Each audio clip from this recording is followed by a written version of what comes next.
Chapter 51. Lord Frederick's butler seized the brass handle of the library door, his eyes going wide. "It's locked!"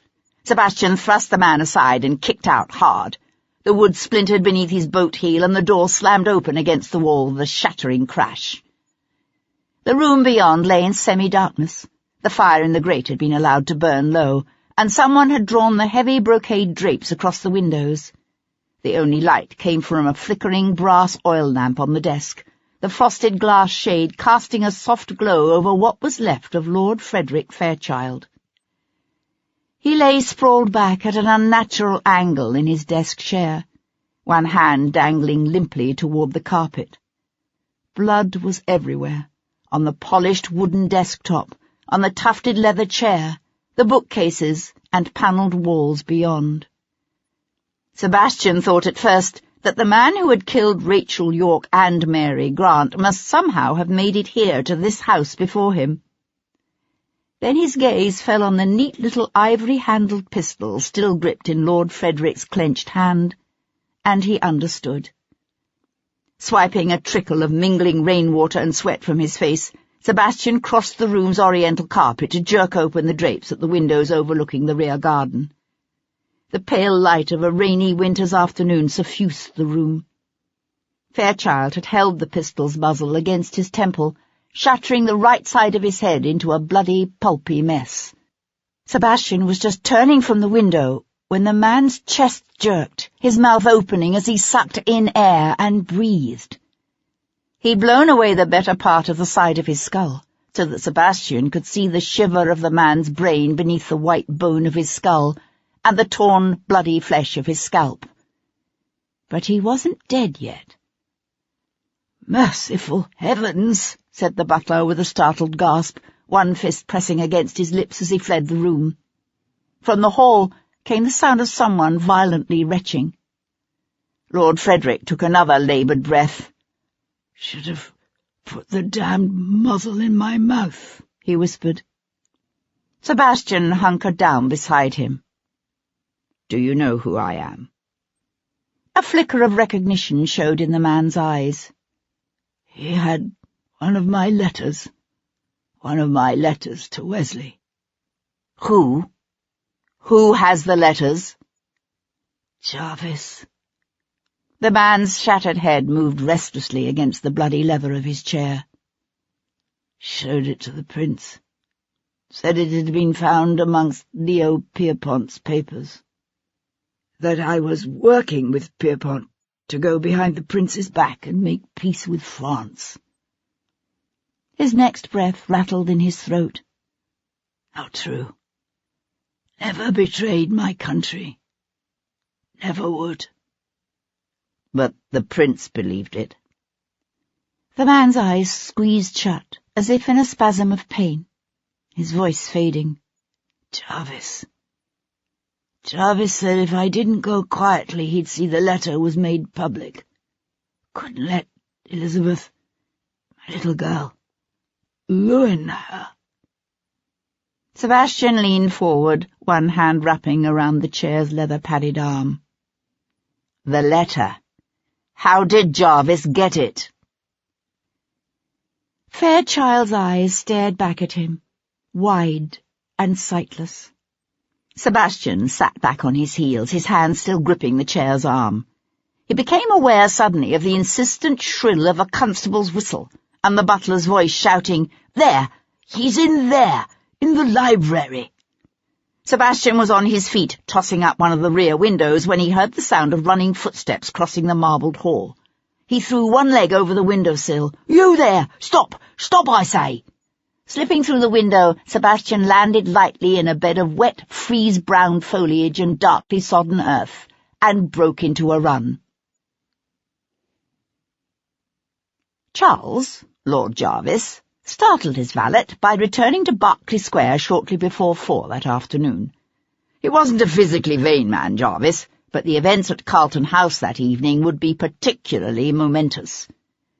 And in an age that placed inordinate importance upon appearance, a wise man attended to such things.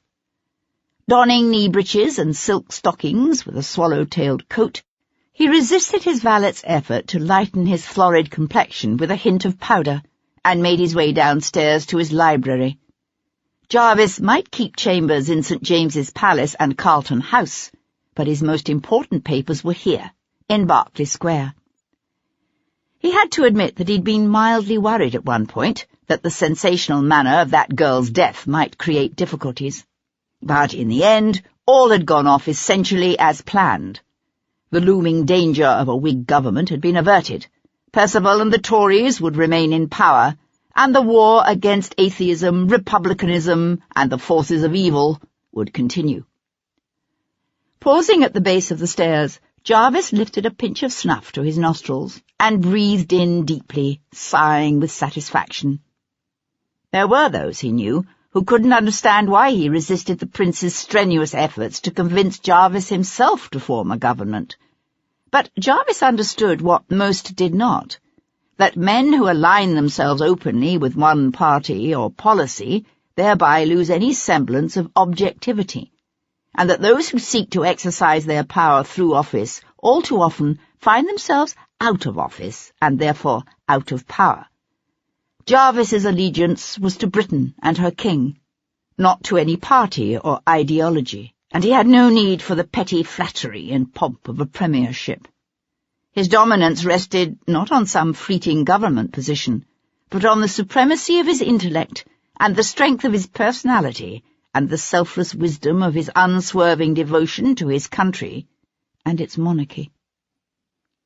Tucking the snuff-box back into his coat pocket, Jarvis opened his library door, surprised to find the heavy drapes at the window still open to the cold, darkening afternoon. A whisper of movement jerked his gaze to his desk, where a young man stood, a roughly dressed young man with a mud-smeared, rain-soaked coat and a neat little Cassignard pistol. "Unexpected, but fortuitous," said Viscount Devlin, his strange amber eyes gleaming as he levelled the pistol at Jarvis's chest. "Please, do come in."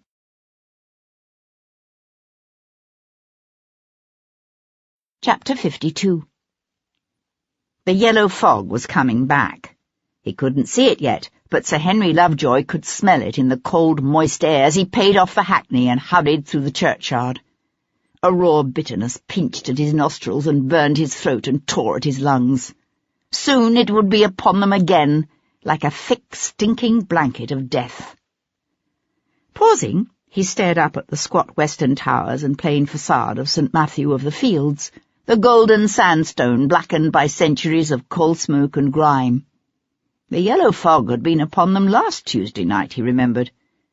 He kept thinking about what the Earl of Hendon had told him, how his lordship had come here at 10 o'clock that night to meet Rachel York, and found the north transept door unlocked, as she had said it would be. At the time, Lovejoy had dismissed his lordship's statements, had thought them the inventions of a father desperate to save his only son and heir from the hangman's noose. Now, Lovejoy wasn't so certain.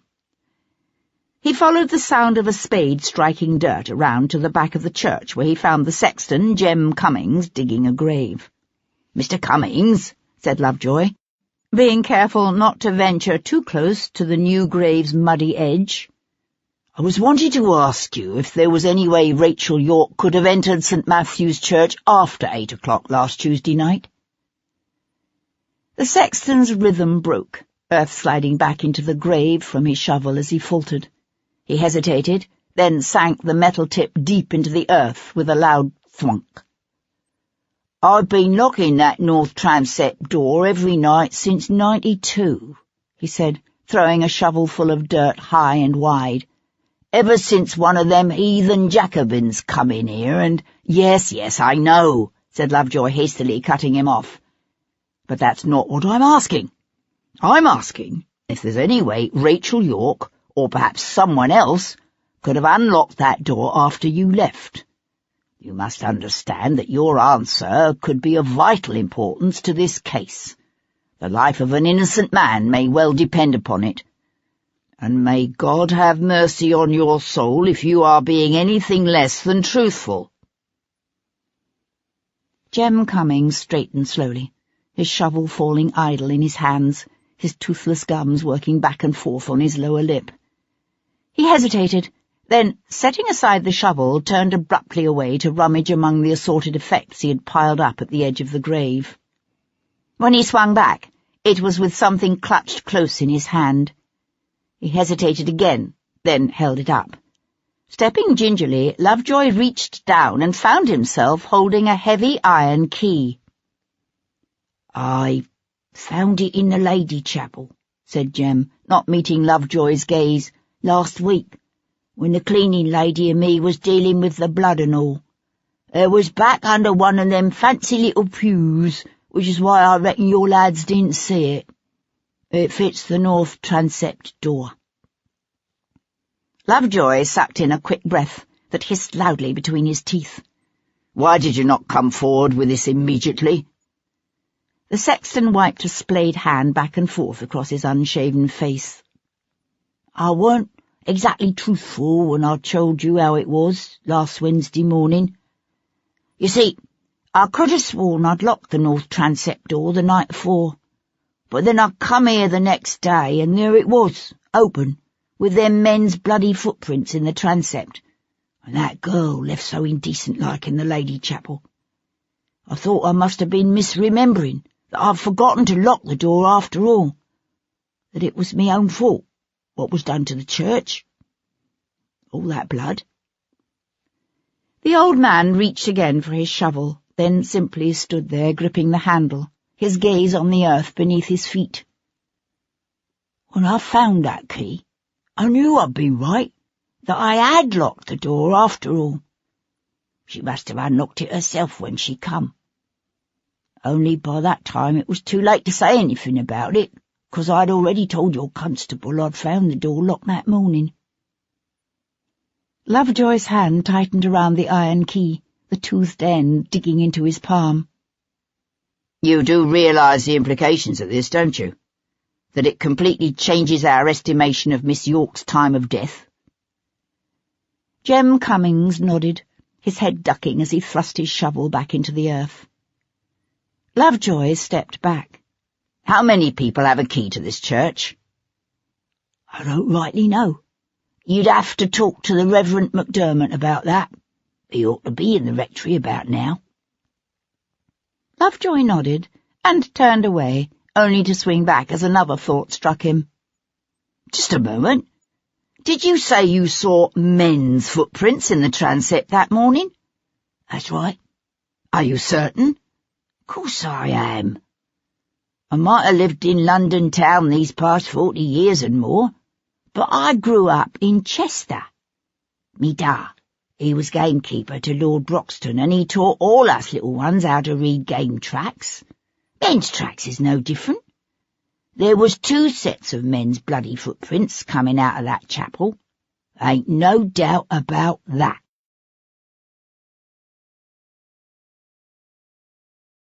Chapter 53. Sebastian propped a hip on the edge of Lord Jarvis's heavily carved Jacobin desk, one leg swinging back and forth as he levered the Cassagnar flintlock at the fat man's chest. "Just don't do anything stupid." "I never do anything stupid," said Jarvis, his glance flicking from Sebastian to the long windows overlooking the rear garden, then back again. "You've tracked mud on my carpet." "So I have. A legacy of my recent conversation with Lord Frederick Fairchild." Jarvis leaned his back against the closed door and crossed his arms at his massive chest. "Really? Is that statement meant to be significant?" "Lord Frederick tells me you've presented the Prince of Wales with one of a collection of indiscreet letters written by Lord Frederick to a certain young gentleman in the Foreign Office. Now, as I understand it, you led the Prince to believe this letter was found in the possession of a French agent named Monsieur Léon Pierpont, which is curious, don't you think, given that Rachel York stole those letters from Monsieur Pierpont's townhouse shortly before she was murdered last Tuesday?" Jarvis's full lips curled up into a smile. "Really?" "Don't," said Sebastian, pushing away from the desk. "Don't try my patience. I've had a long and very fatiguing day." Jarvis's gaze passed derisively over Sebastian's rain-soaked and muddied Rosemary Lane clothing. "Obviously." Sebastian plucked a stray wisp of hay from his lapel and let it fall. "How did you find out Rachel York was working for the French?" "There is very little happens in this town I don't know about." "So you what? Offered her protection from arrest if she agreed to cooperate with your scheme to discredit Lord Frederick?" "Traitors' deaths are such messy, painful affairs. It's amazing what people will agree to do in order to avoid that kind of unpleasantness." Jarvis nodded toward a cut crystal decanter warming on a table beside the hearth. "I trust you won't shoot me if I should venture to pour myself a glass of brandy." A tapestry bell-pull hung just to one side of the carved mantel. Sebastian smiled. "Of course not. As long as you remember what I said about stupid things." He watched the big man cross the room. It did much to explain Rachel York's nervousness in the weeks leading up to her death, if Jarvis had discovered her association with the French and used it to coerce her into working for him. Jarvis reached for the brandy decanter and lifted it from its tray with slow, ponderous movements. "So Rachel stole the letters from Pierpont to give them to you," said Sebastian. "Letter?" said Jarvis, correcting him. "Fair Rachel provided me with one letter only." "And the other documents? Did she take those at your directive as well? Or was that her own initiative? Is that why you killed her? Because she discovered something she wasn't meant to know?" Jarvis huffed a soft laugh. "You don't seriously think I would stoop to killing some insignificant little bit of muslin now, do you?" "As a matter of fact, yes." "Why should I? She delivered the letter I needed." "I admit it wasn't as incriminating as I'd hoped, but in the end it served its purpose quite nicely." "You see, that's one of the things that puzzles me. Rachel York stole some 6 of Lord Frederick's letters from Pierpont's townhouse, yet you say she gave you only one. What happened to the others?" Jarvis's florid, self-confident face gave nothing away, but Sebastian saw a hint of surprise flicker in the man's eyes. "I neither know nor care. And here, I thought, little happens in this town that you don't know about." Sebastian watched Jarvis splash a generous measure of brandy into a glass. "You did know, of course, that it wasn't true, what you told the prince. Lord Frederick might have been foolishly indiscreet, but he wasn't dealing with the French." Jarvis eased the crystal stopper back into the decanter and set it aside. "Truth is such an overrated commodity. This country could not continue with a mad king on the throne. Everyone knew that. We needed this regency. But the creation of the regency threatened to provide the Whigs with an opportunity to seize power. And then what? They would have taken the greatest, happiest nation in history, the admiration of the world, and ruined it. All in the name of a set of shallow, presumptuous French principles like democracy and freedom. The kind of madness that can only lead to chaos and confusion and the disintegration of all social order. That's the only truth I'm interested in. The only truth that matters." "I heard Prinny announced his government. He's decided to retain Spencer Perceval and the Tories." "That's right. There'll be no Whig government, no peace negotiations with the French, no reform of Parliament, no Catholic emancipation." "I wouldn't have thought even Prinny could be induced to turn from his friends so easily." Jarvis let out a sharp laugh. "The prince's friendship with the Whigs has always stemmed more from a petulant son's desire to spite his father than from any real dedication to Whiggish causes." Sebastian knew it for the truth. Beneath his veneer of easy-going modernity, the Prince of Wales was essentially the same Catholic-hating, autocratic-minded monarchist as his father, George III.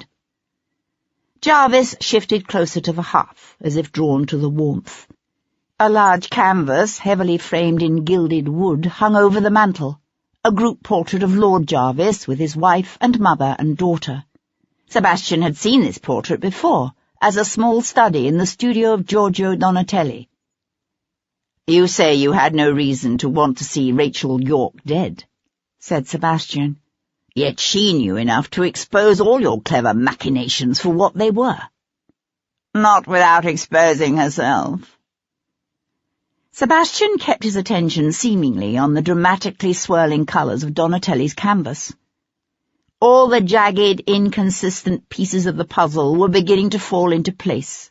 Leo Pierpont patiently spinning a web in which to ensnare the man everyone expected to be the next Whig Prime Minister, while Lord Jarvis schemed to keep the Whigs from gaining control of the government in the first place.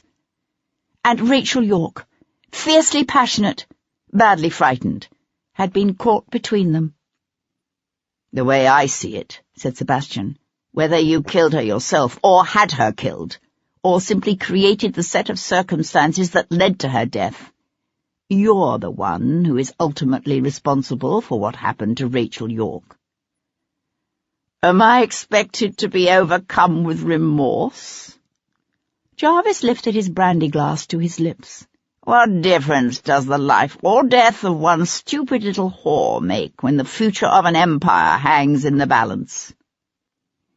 Sebastian knew a flash of sheer, potent rage. "It makes a difference to me. Only because you've been foolish enough to allow yourself to be saddled with the blame for it." Sebastian nodded toward the family portrait over the mantel. "And the commission to Giorgio Donatelli. Was that a part of the payment?" There was a step in the hall, the soft whisper of a woman's slippers over marble tiling. Jarvis's hand inched toward the bell cord. Sebastian drew back the pistol's safety with a click that reverberated loudly around the room. "That would fall under the heading of stupid things to do, my lord." Jarvis froze, just as the door from the hall swung open. "Your carriage has been brought round, Papa," said a young woman, stepping into the room. "Do you wish me to tell Coachman John to—" She was a tall young woman, almost as tall as her father, with ordinary brown hair she wore slung back in an unbecoming bun. One hand still on the knob, she drew up just inside the room with a small gasp that jerked Sebastian's attention away from the man by the hearth for one disastrous moment. And in that moment, Jarvis fell on the bell rope and gave it a hard yank.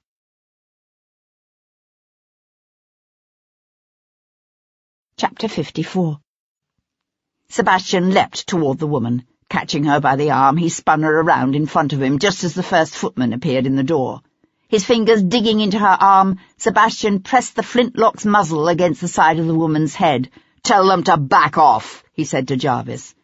Consternation, fury, and a whisper of what might have been fear chased each other across Jarvis's normally impassive face. His jaws clenched tight, only his lips working as he glared at the wide-eyed men piling up in the open doorway and spat out, "Stay back, you fools!" Arms spread, his gaze fixed on Sebastian. The lead footman took a step back, then another, his fellows falling back with him. "Miss Jarvis here?" Sebastian glanced questioningly at the woman he held. "That is, I presume, you are Miss Jarvis?" Maintaining awesome composure, she slowly nodded her head. "I thought so." Sebastian edged through the door and out into the hall, dragging the woman with him. "Miss Jarvis here is going to provide me with an escort to safety. I do trust you will all have the sense not to attempt anything heroic." The hall seemed suddenly full of servants, white-faced men and women who fell silently back as Sebastian edged Jarvis's daughter toward the front. From the doorway of the library, Jarvis nodded to the stony-faced butler, who rushed to open the door. An eerie, opaque darkness loomed beyond, what was left of the day having been swallowed by the fog that curled through the open door and drifted into the hall, bringing with it a foul, acrid stench that pinched the nostrils and tore at the throat. Sebastian glanced down at the woman who held herself so stiff and straight in his grasp. "You did say there's a carriage outside, didn't you?" "Did I?" she said, in an admirably clear and steady voice. "I rather think you did." He glanced at one of the maids, a big-boned, ruddy-faced woman who stood just inside the front door, her arms wrapped around her head, her eyes squeezed shut so tight her entire face contorted with the effort. "You there!" The maid's eyes flew open wide, her mouth going slack. "Yes, you," he repeated, when she simply stared back at him, the bodice of her gown jerking up and down with each rapid, shallow breath. "Get in the carriage. Now." "Surely one hostage will be sufficient to guarantee your safety," said Miss Jarvis hastily. "You don't need Alice."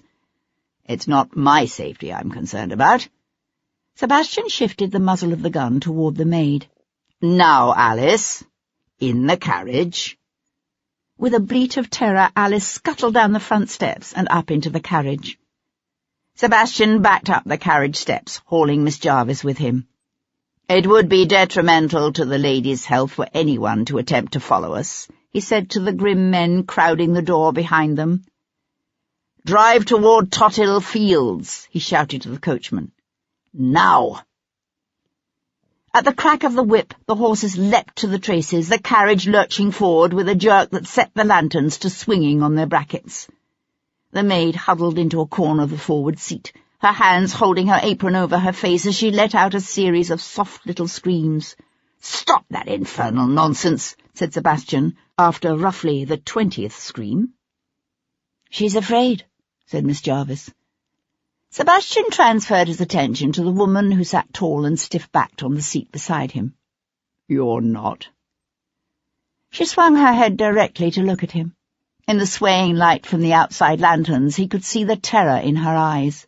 "Of course I am." "I must say you control yourself admirably well." "I see no point in indulging in hysterics." She ran one hand up her other arm briskly as if to warm it. A brazier of coals spread its slow heat through the carriage, but a damp cold radiated off the glass, and her modest muslin gown was not designed for warmth. Sebastian reached for the carriage robe of wool lined with fur that lay folded up beside him and held it out to her. "I shan't harm you, you know."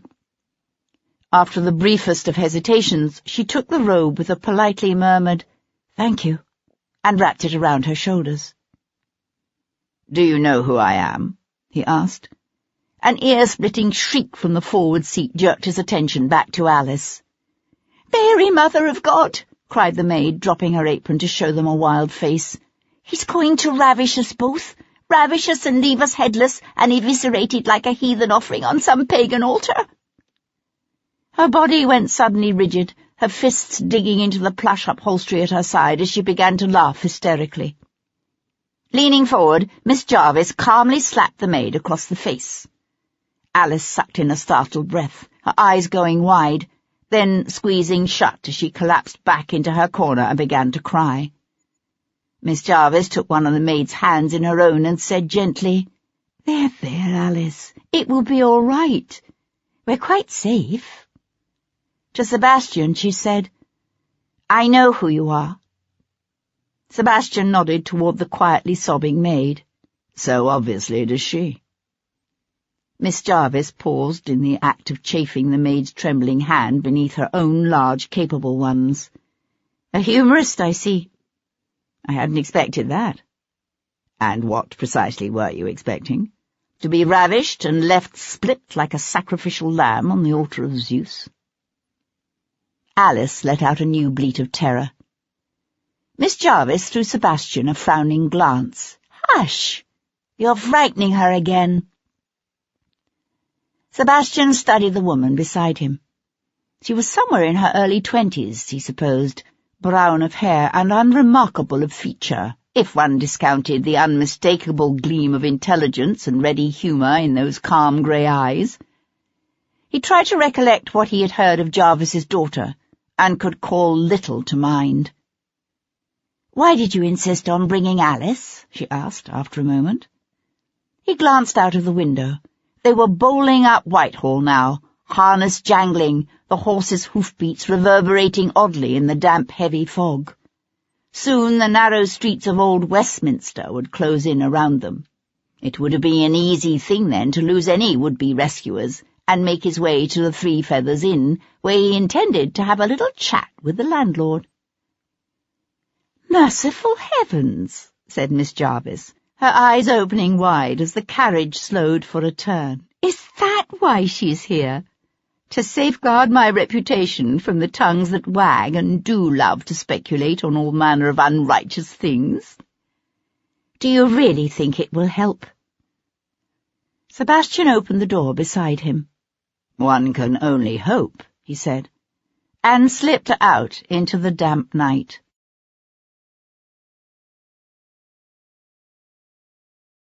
Chapter 55. It didn't take him long to locate the Three Feathers, a surprisingly elegant little inn located on a cul-de-sac just off Barton Street. With some persuasion, not all that tactfully applied, for Sebastian was tired, the innkeeper divulged that Hugh Gordon and an unidentified, heavily veiled lady had indeed spent the previous Tuesday night in the inn's best chamber. But the Three Feathers was a busy establishment. The innkeeper had no way of knowing whether or not the actor had stayed at his lady's side all evening, and Barton Street was just around the corner from Great Peter Street and the ancient church of St. Matthew of the Fields. Leaving Westminster, Sebastian caught a hackney to Tower Hill. "Ah, there you are," said Paul Gibson when he opened the door to Sebastian's knock half an hour later. "So Tom found you, did he?" "No," said Sebastian, quickly closing the door against the acrid cold of the coming night. "I haven't seen the boy since this morning." "Why? Have you discovered something?" "Not as much as I might have wished." The doctor led the way down the narrow hall to the parlour, where he poured Sebastian a measure of mulled wine from the bowl warming near the fire. "You're looking decidedly the worse for wear." Sinking into one of the seats beside the fire, Sebastian grasped the cup in both hands. "So everyone keeps saying." He took a sip of the warm wine, then leaned his head against the back of the chair and closed his eyes. "I feel as if I'd been chased across London and back again for the past 100 years. Gibson smiled, which probably explains why Tom didn't find you. He poured himself some of the mulled wine and came to take the other chair. "I tracked down the woman who did Rachel York's laying out, a horse-faced old battle-axe by the name of Molly O'Hara." Sebastian brought his head forward and opened his eyes. "And?" "Rachel York had a man's fob clutched in her fist. Unfortunately, by the time I found her, our dear Molly had already sold the trinket. She remembered little about it, beyond the fact that its swivel was broken. Rachel must have torn it from her attacker's waistcoat just as he slit her throat. Yes, that's the way I figure it. The goldsmith Molly sold the trinket to used the damage to drive a hard bargain with her." The doctor drew a square of paper from his pocket. "Mr. Sal Levitz, in Gracechurch Street." "You went to see him?" "Yes, although I fear I didn't handle it as well as I should have." "Let me guess. He claims he sold the trinket some 15 minutes before you walked in his door." Gibson gave a wry smile. "I'm afraid so. All I managed to get out of him was a rough sketch of the piece." Unfolding the paper, he smoothed it open on the arm of his chair. Rather than a seal, the fob carried a charm, a Corinthian column worked in 18-carat solid gold. Whoever Rachel York's attacker was, he was obviously a gentleman, or at least very wealthy. Sebastian reached for the paper. "You do realize, of course, that your Mr. Levitz probably melted the damn thing down the instant you were out the door." Sebastian gazed at the sketch. A foppish affectation. Prinny himself started the fad for these columns some months ago. Without the actual piece to trace, it's of no use at all. "I'm afraid not." Standing up, Sebastian began to pace the small room. "Bloody hell," he said suddenly, his hand tightening to crush the drawing into a tight ball. "I had this incredible conceit, this belief that if I could trace the pattern of Rachel York's life through her last days, if I could understand why she went to that church, what dangerous game she was involved in, Then I'd know who killed her. Not simply know, but be able to prove it." He let out a hoarse laugh and tossed the crumpled paper onto a nearby table. What hubris! "Do you understand what she was involved in?" "I think so, yes."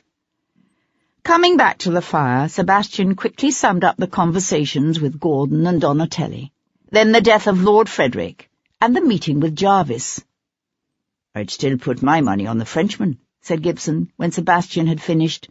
"He could easily have found out that Rachel was cooperating with Jarvis, and that she was the one responsible for the theft of his documents. Not only that, but he would have had a reason to go looking for the maid, Mary Grant, to get the remaining documents from her." "So would Hugh Gordon," said Sebastian. "We know he was in Westminster last Tuesday. And while the innkeeper at the Three Feathers confirmed Gordon was there, he could easily have slipped out at some point during the evening." The doctor pushed up from his chair to go stir the bowl of mulled wine. "I still don't understand the part Lord Jarvis played in all this." Sebastian smiled and drained his cup. "That's because you don't have Jarvis's devious mind. Lord Jarvis knew Pierpont was the French spymaster in London. According to my father, it's been known for over a year. Jarvis must have realized Lord Frederick was falling into one of the Frenchman's carefully spun traps.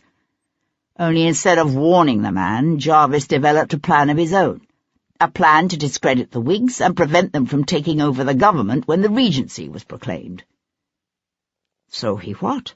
Approached Rachel and threatened her with a traitor's gruesome end if she didn't deliver one of the letters Fairchild wrote to his young lover. I can see how that might discredit Fairchild. What I can't see is how it implicates him and the Whigs with the French." "Ah, but Jarvis didn't immediately take the letter to the prince, remember? He waited until today, when the prince is doubtless in a high fret over tomorrow's installation. Then, acting as if he's only recently discovered Pierpont's activities, Jarvis ordered the Frenchman's townhouse raided. Only then did he produce the letter and tell the prince it was found in Pierpont's possession. And because Pierpont has conveniently disappeared, there's no danger of the Frenchman spilling the truth." Gibson carefully ladled more steaming wine into Sebastian's cup. But if Jarvis was planning to expose Pierpont and raid his townhouse anyway, why pressure Rachel York to produce one of the letters ahead of time? Why not simply seize the letters in the raid? Because there was always the possibility that the letters wouldn't be found, and a man like Jarvis doesn't leave that sort of thing to chance. Sebastian took the warm drink in both hands. "And remember, the letter wasn't the only thing implicating Lord Frederick.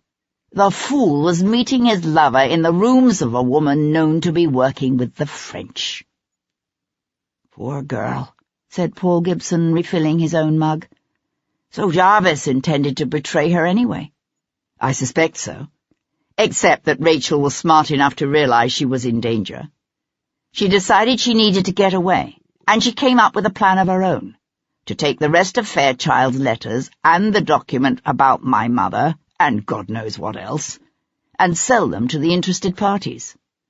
"Huh," said the doctor, easing back down in his chair. "If you ask me, the killer could be any one of them. Pierpont, Gordon, Donatelli, even bloody Jarvis himself." "You're forgetting Bayard," said Sebastian, going to stand beside the hearth. "He might have been falling down drunk when his father took him home at 9, but we have only Amanda's word for it that he stayed there. It's not beyond belief that he went out again, looking for Rachel. He could have followed her to that church and killed her. But why would Bayard go after the maid, Mary Grant? Pierpont and Gordon both had a good reason to want to get their hands on the rest of those documents. Even Donatelli admits he went looking for them, but Bayard knew nothing of them." "True," said Sebastian, his gaze on the glowing coals on the hearth. "Yet of all of them, Bayard is the one I'd say is unbalanced enough to slake his lust on a woman's dead body." "How well do you know the others, When it comes right down to it? We know Hugh Gordon is prone to violence against women, while Pierpont must have witnessed enough horrors during the Revolution in Paris to turn anyone's mind. In fact, of them all, the only one I can't see committing such an act of unbridled emotion is Lord Jarvis. He's too damnably cool and calm and in control. Rather like his daughter, Sebastian said wryly. A hint of amusement eased the worried lines on the Irishman's forehead. You know what they say? The apple doesn't fall very far from the tree. Sebastian spun around. Say that again. What? Say what? Apples and trees, said Sebastian, crossing the room to snatch up the crumpled goldsmith's sketch. Good God! Why didn't I see it before?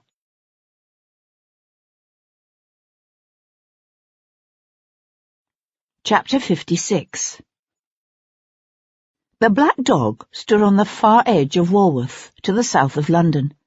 A half-forgotten coaching inn nearly hidden by an encroaching beech forest and the swirl of fog that wrapped around its red-brick walls, it was known for the discreetness of its keeper and the fine French wines that paid no customs on their way into its cellars.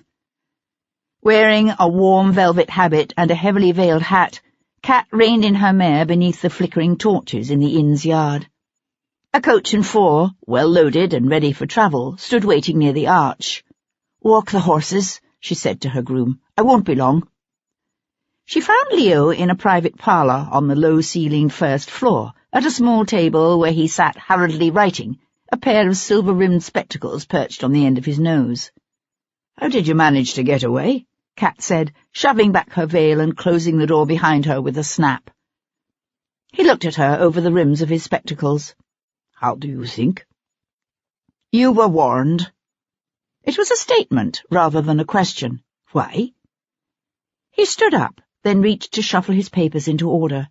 "You've heard the whispers, surely, about Lord Frederick's suicide and all sorts of dark plots implicating the Whigs?"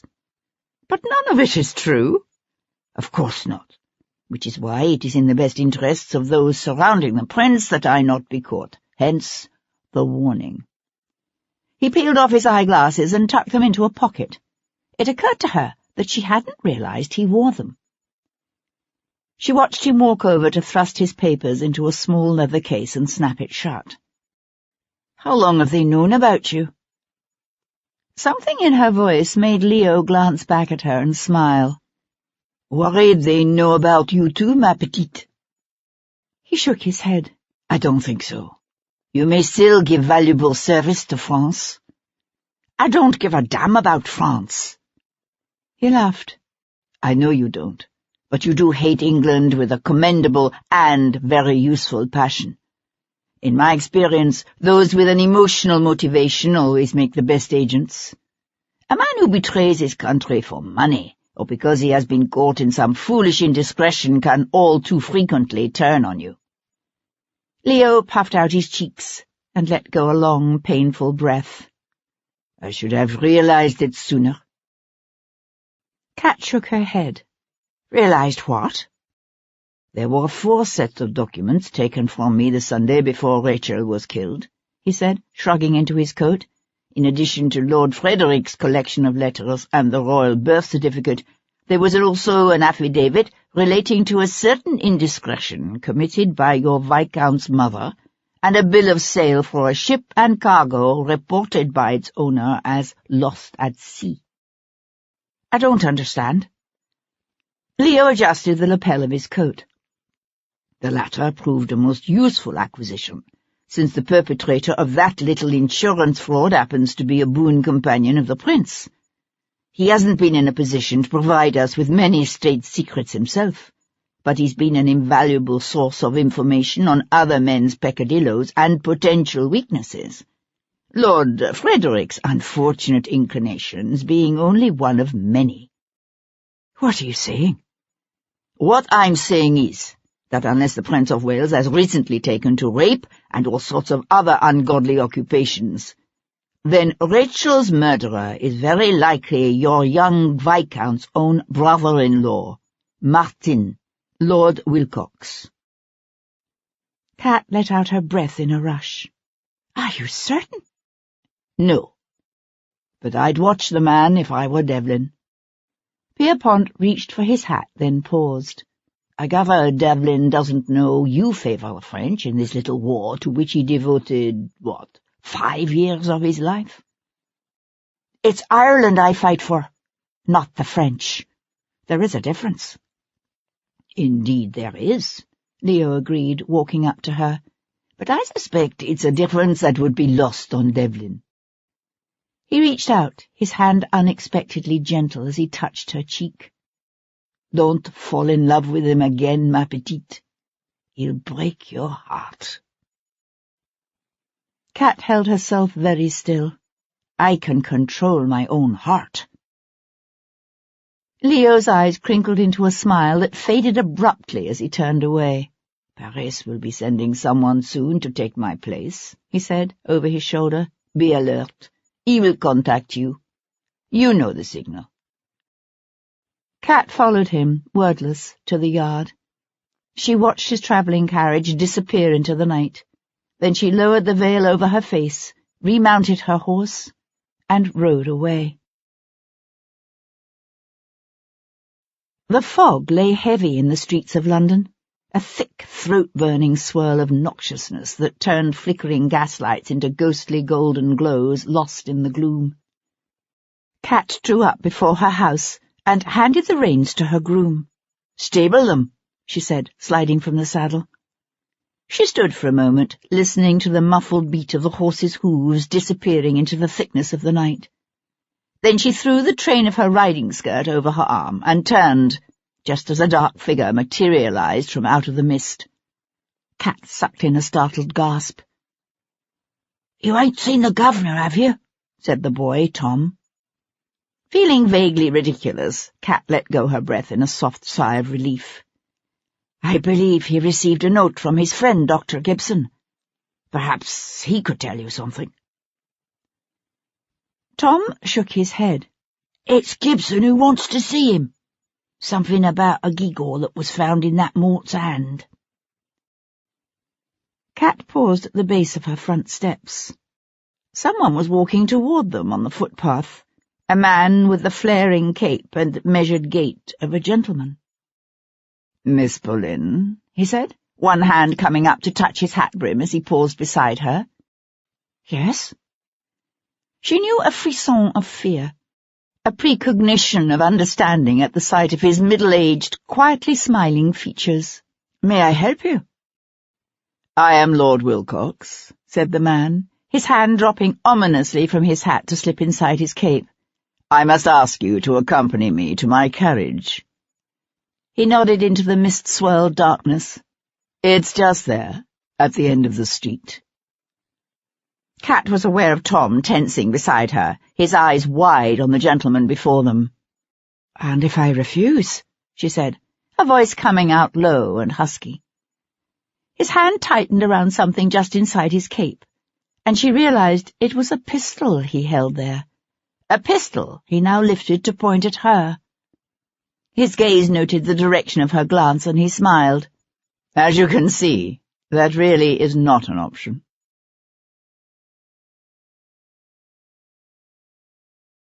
Chapter 57. Amanda was 11 the year her brother Richard told her the truth about their mother.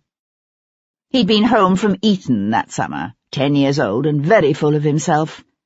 Amanda might have been a year his senior, but she was only a girl after all, her world a tightly drawn circle of schoolroom and lessons and walks in the park with nurse. She listened in shocked silence to Richard's excitedly whispered tales of the revolting things men did to women, about how they came together in a shameful naked coupling of bodies. And then, while she was still retching in horror at the thought she might someday be forced to endure just such a vile invasion of her own body, Robert told her of the rumours he'd heard about their mother, about how the Countess of Hendon did that with other men, besides her husband, Amanda's father. Amanda hadn't believed Richard, of course. Oh, she'd seen enough activity amongst the estate's farm animals to realize that part of his information, at least, was probably correct. but she refused to believe what he said about their mother, about how the beautiful, laughing Countess did that, with everyone from royal dukes to common footmen. Amanda hadn't believed a word of it. Not a word. But suggestions can have an insidious way of worming into a body's soul and eating it away. As summer stretched into autumn, Amanda found herself watching their mother, watching the look that crept into the Countess's sparkling blue eyes whenever a handsome man walked into the room, the way she tilted her pretty blonde head and laughed when a man spoke to her, the way her lips could part and her breath catch when he took her hand.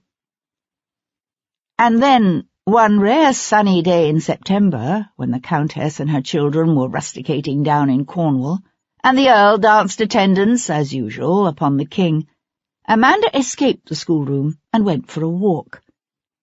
The air was crisp and sweet, with the earthy scent of ploughed fields and sun-warmed pine needles, and she walked farther than she'd meant, farther than she was allowed.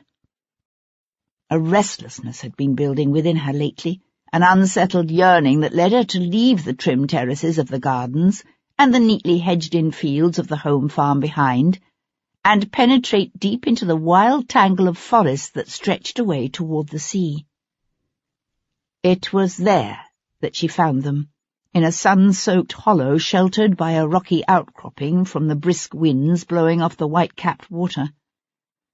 The man lay on his back, his naked, sweat-slicked body stretched out long and lean, his neck arching in what seemed at first an agony.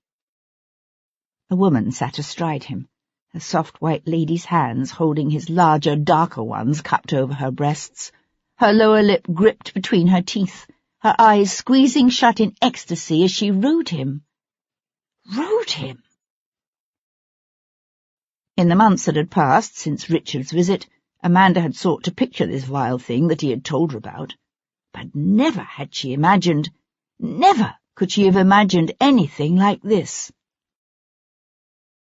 Drawn by a sick combination of horror and fascination, she crept closer, her heart pounding painfully within her, her stomach acids backing up hot and sick into her throat.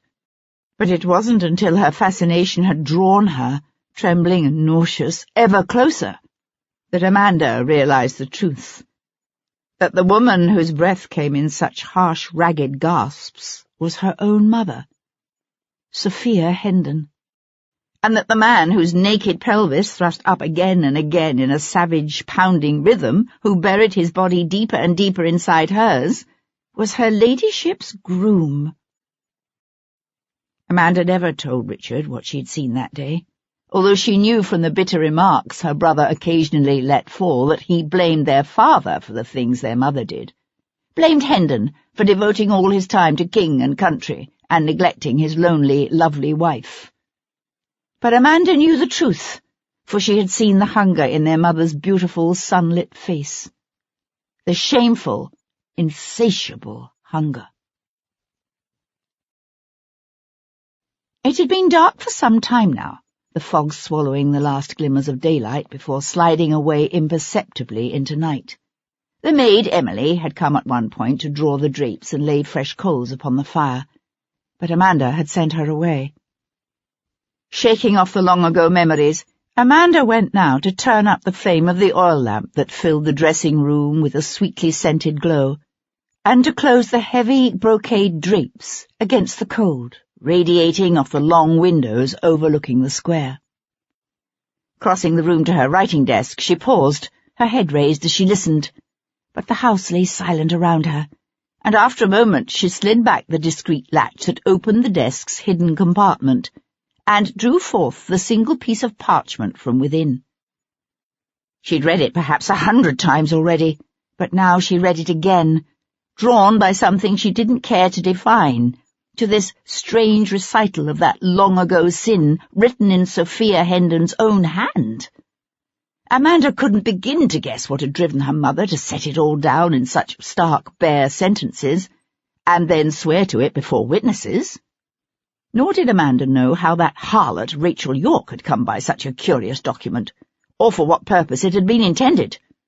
but Amanda had no doubt that the document had come from the actress. Her blood still stained one corner.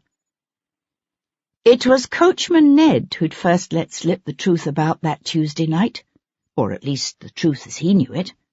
It had taken some time, and a few carefully worded threats, but eventually Amanda had drawn from him a curious tale of how his lordship had been on his way to Westminster, where he'd come upon Master Bayard, insensible with drink, on the footpath in front of Cribb's parlour. They'd taken the boy up into the carriage, of course, only they hadn't brought him straight home. On his lordship's orders, Coachman Ned had continued on to Great Peter Street in Westminster, where his lordship had left the boy in the servant's care. It was not a servant's place, of course, to question his master's movements, although Coachman Ned admitted he'd been worried, watching Lord Wilcox disappear alone and on foot into that stinking fog. And his worst fears had been confirmed when some 20 or 30 minutes later Lord Wilcox had been set upon by thieves. He'd come staggering back to the carriage, his assailant's blood drenching the front of his overcoat and still dripping from the sword stick he'd used to fight them off. He'd given Coachman Ned strict instructions that her ladyship was not to be told of the incident, lest it overset her nerves. He'd used the same line, Amanda eventually learned, to keep his valet, Downing, mum as well. Bayard had snored insensible through it all, but Amanda wondered at the two servants, who surely knew her to be impervious to the kind of nervous spasms that troubled so many of the ladies of her station. She wondered, too, how they could have remained so unquestioningly believing when the gory details of what had happened that night in the Lady Chapel of St. Matthew's of the Fields were on everyone's lips. But then, perhaps, neither Coachman Ned nor Downing had ever noticed the way his lordship's face could draw taut with sexual excitement at the sight of a harlot being whipped through the streets. Perhaps they didn't know about the string of housemaids he'd forced over the years, or the one he'd cut when she'd tried to refuse him. But Amanda had known, and pondered, and eventually been driven to ferret out the truth. Refolding the parchment, Amanda carefully tucked it away and slid the secret compartment home. She wondered what Wilcox had thought when he'd discovered the document missing. It was only by chance that Amanda had come upon it when she went looking for something, anything, that might confirm what in her heart of hearts she already knew to be the truth. The other papers she'd found with the affidavit, love letters from Lord Frederick to someone named Wesley, and an interesting royal birth certificate. She'd left where she had found them, for they were of no significance to her. But her mother's confession Amanda had taken without hesitation. A document of that nature was too volatile, too potentially valuable to be left in the hands of someone such as Martin. She was so lost in thought that she missed the sound of the door quietly opening. It was only the change in the atmosphere of the room that told her suddenly that she was no longer alone. Turning her head, she found Sebastian leaning against the door-jamb. She knew a moment of consternation at the thought he had seen her with her mother's affidavit. Then she realized he was looking at her, not the writing desk, and she knew he had not. "Where is he?" Sebastian demanded in a taut, menacing voice. "Where's Wilcox?" "You seem to make it a habit of entering other people's houses uninvited," she said, ignoring the question. He pushed away from the doorframe and came at her, his terrible amber eyes on her face. "You know, don't you? For how long? How long have you known?" In spite of herself, Amanda took a step back. "Known what?" "I thought it was Bayard," he continued, as if she had said nothing. "I was remembering all those nasty little incidents from when he was a boy. The time he set fire to the hen-house at Hendon Hall, just so he could have the fun of watching it burn. All the unmentionable things he used to do to any stray animal unlucky enough to fall into his clutches." He drew up before her, close enough that she could smell the acrid wet of the fog that had seeped into his rough working-man's clothes. "I used to wonder where it came from, that utter lack of empathy for the suffering of others, that streak of cruelty bordering on madness. I even wondered if perhaps it ran hidden within me, too. And then one day I saw Wilcox laugh at the sight of a cottage child being torn apart by a pack of hounds, and I knew where it came from. You're the one who is mad. Am I? He swung away. You've heard the news, I suppose, about Leo Pierpont. Pierpont? Amanda shook her head. What is he to do with anything? Dear Amanda, can it be that you really don't know? Hendon told me something a few days ago, something that should have piqued my curiosity, except that I missed it. He said the government has known about Pierpont's ties to Napoleon for the better part of a year now, ever since a certain gentleman he called Mr. Smith found himself under pressure from Pierpont to provide information of value to the French government. It seems Hendon and Lord Jarvis decided between them to simply sit on the revelations about Pierpont and use this compromised gentleman as a sort of double agent. So? Said Amanda. So? The curious thing is that while Father and Jarvis both serve the king, on a personal level the two men can barely tolerate each other, which tells me that the only reason Jarvis discussed the situation with Hendon is because the compromised gentleman had come to Hendon for help. And the only man I can think of who would do that is your husband, Wilcox. Amanda stood very still, watching her brother prowl restlessly about her dressing room. She hadn't known this about Wilcox, that he'd been careless enough to allow himself to fall into a French trap. She gripped her hands together, shaken by an onrush of cold rage directed not just at Martin, but at this man, her brother, who had come here to taunt her with her husband's stupidity. What did they have on him, I wonder? Sebastian said, pausing to fiddle with the quill she'd left lying on the leather-covered writing surface of her desk. Something more, I suspect, than a mere sexual indiscretion. Whatever it was, Rachel must have found evidence of it when she helped herself to a cache of sensitive documents in Pierpont's possession. A fatal mistake, poor girl, since she must then have offered to sell the incriminating evidence to Wilcox. She didn't know the kind of man she was dealing with. He swung suddenly to face her. But you did. You're mad, Amanda said again, her hands gripping together tighter and tighter. Am I?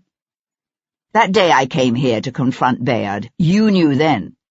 It's why you were so careful to tell me the exact time Wilcox had encountered Bayard. Only he didn't bring the lad straight home, did he? The girl was a whore, said Amanda suddenly, the words a harsh, angry tear ripped from a tightly constricted throat. A whore. And a traitor. A strange light shone in her brother's uncanny alien eyes. So that makes it all right, does it? What Wilcox did to her. What about the maid, Mary Grant? Or is that all right, too, because she was just a common servant, and not a very honest one at that? His words fell into a silence Amanda had no intention of breaking. From outside came the fog-muffled clip-clop of hooves, and nearer at hand the clatter of a bucket, followed by a giggle from one of the housemaids.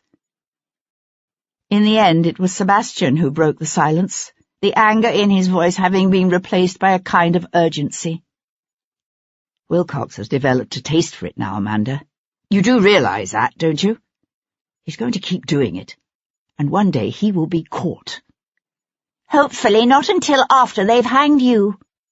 His face went suddenly, satisfyingly blank.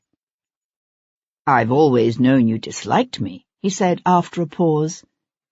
But I don't think I realized until now just how much you hate me.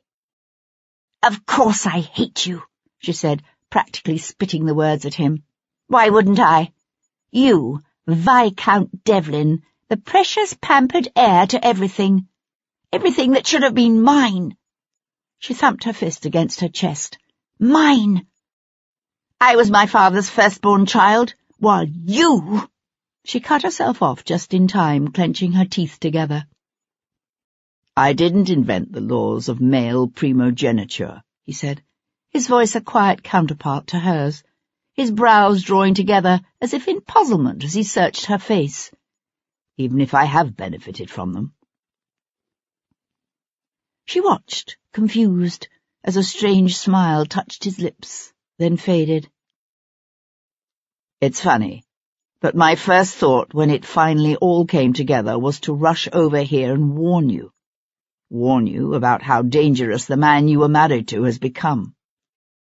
It wasn't until I started thinking about what you'd said, about how Bayard had passed out before 9, when the police have everyone thinking the murder took place between 5 and 8, that I realized you knew the truth." He drew in a deep breath, then let it out in a harsh expulsion of air. "I'm not going to swing for you, Amanda, and I'm not going to let that sick bastard who is your husband keep butchering women." "You have no proof," she said, as he turned toward the door. He paused to glance back at her over his shoulder. "I'll find something." His mouth curved into a tight smile, harder and far meaner than the last. "Even if I have to make it up." Outside the churchyard of St. Matthew of the Fields, Sir Henry Lovejoy found the streets of Westminster deserted. Peering hopefully into the murky darkness, he turned up his collar against the creeping, insidious cold, and wished he'd had the forethought to tell his hackney driver to wait. He thought about that girl, Rachel York, coming here alone on a night such as this. He wondered at the kind of courage that must have taken. Courage, or a passionately held conviction, or maybe a large dose of both. Yet there was nothing he had discovered yet in this case that suggested a reason for either. The Reverend MacDermot had been shocked at the discovery that such a woman had possessed a key to his church, and baffled as to how she might have obtained it. Yet she had obtained it, and used it to meet the Earl of Hendon here at 10 o'clock, just as Hendon had claimed. It was why Jem Cummings had seen the bloody footprints of 2 men, the first set belonging to Rachel York's murderer, the second set, left later, by Hendon. It was always dangerous, Lovejoy knew, to assume a fact is true simply because it appears obvious. Yet it was a mistake all too often made. A mistake he had made, and because of it, they'd spent the last week chasing an innocent man. The rattle of carriage wheels over rough cobbles brought Lovejoy's head around as a dark, raw-boned job horse and hackney emerged from the gloom. There was a shout, and the jarvey pulled up. The carriage's near door flew open. "Sir Henry, there you are!" Edward Maitland appeared in the open doorway. "I was hoping to catch you before you left the church. We've a report that Viscount Devlin has been staying at an inn near Tothill Fields, a place called the Rose and Crown. I've sent some lads to watch the place, but I thought you'd like to be there when the arrest is made." Lovejoy scrambled up into the carriage's musty interior. "There have been some new developments in the case," he said, as the carriage took off again with a jerk. He gave the constable a quick summary of his meeting with the sexton and the Reverend MacDermot. "What it means, of course," he said, wrapping it up, "is that in all likelihood Rachel York wasn't killed until some time after 8. Probably more like 10 o'clock. And since we know Lord Devlin arrived at his club shortly before 9, his lordship couldn't possibly have had enough time to kill the girl here in Westminster, rush home to Brook Street, change his clothes, and still appear in St. James's Street when he did." The swinging carriage lamp threw irregular patterns of light and shadow over the set features of the constable's face. "Just because we don't see how he could have done it, doesn't mean he didn't do it," said Maitland. "Besides, you're forgetting what he did to Constable Simplot." Lovejoy bit back what he'd been about to say. It was true, he had been forgetting Simplot. Lovejoy sighed. "How is the lad?" "Still out of his head with fever. They don't think he'll last the night. It's a miracle he's lived as long as he has." Lovejoy nodded, his thoughts running back over what had happened that Wednesday afternoon in Brook Street. Here was one aspect of the case he had yet to consider. Why would a privileged young nobleman from a powerful, wealthy family deliberately attack and attempt to kill a constable in order to escape arrest for a crime of which he knew himself to be innocent? It made no sense. Yet, when it came to the young Viscount's arrest, Lovejoy realized with a sigh, it mattered as little as the sexton's discovery of the key. For Lovejoy was also forgetting Charles, Lord Jarvis. As far as Lord Jarvis was concerned, Devlin's innocence or guilt had never been an issue. The Viscount had been tried and found guilty by the press and the streets, and the shocked populace of London wanted him brought to justice. For the son of a peer of the realm to be seen getting away with murder would have been a volatile situation at any time. Now, with the king declared mad and the prince about to be created regent, the situation could become dangerous. And Jarvis had been more than clear about what was at stake. Devlin was to be brought in before tomorrow's ceremony, or Lovejoy's position as Queen Square magistrate would be forfeit.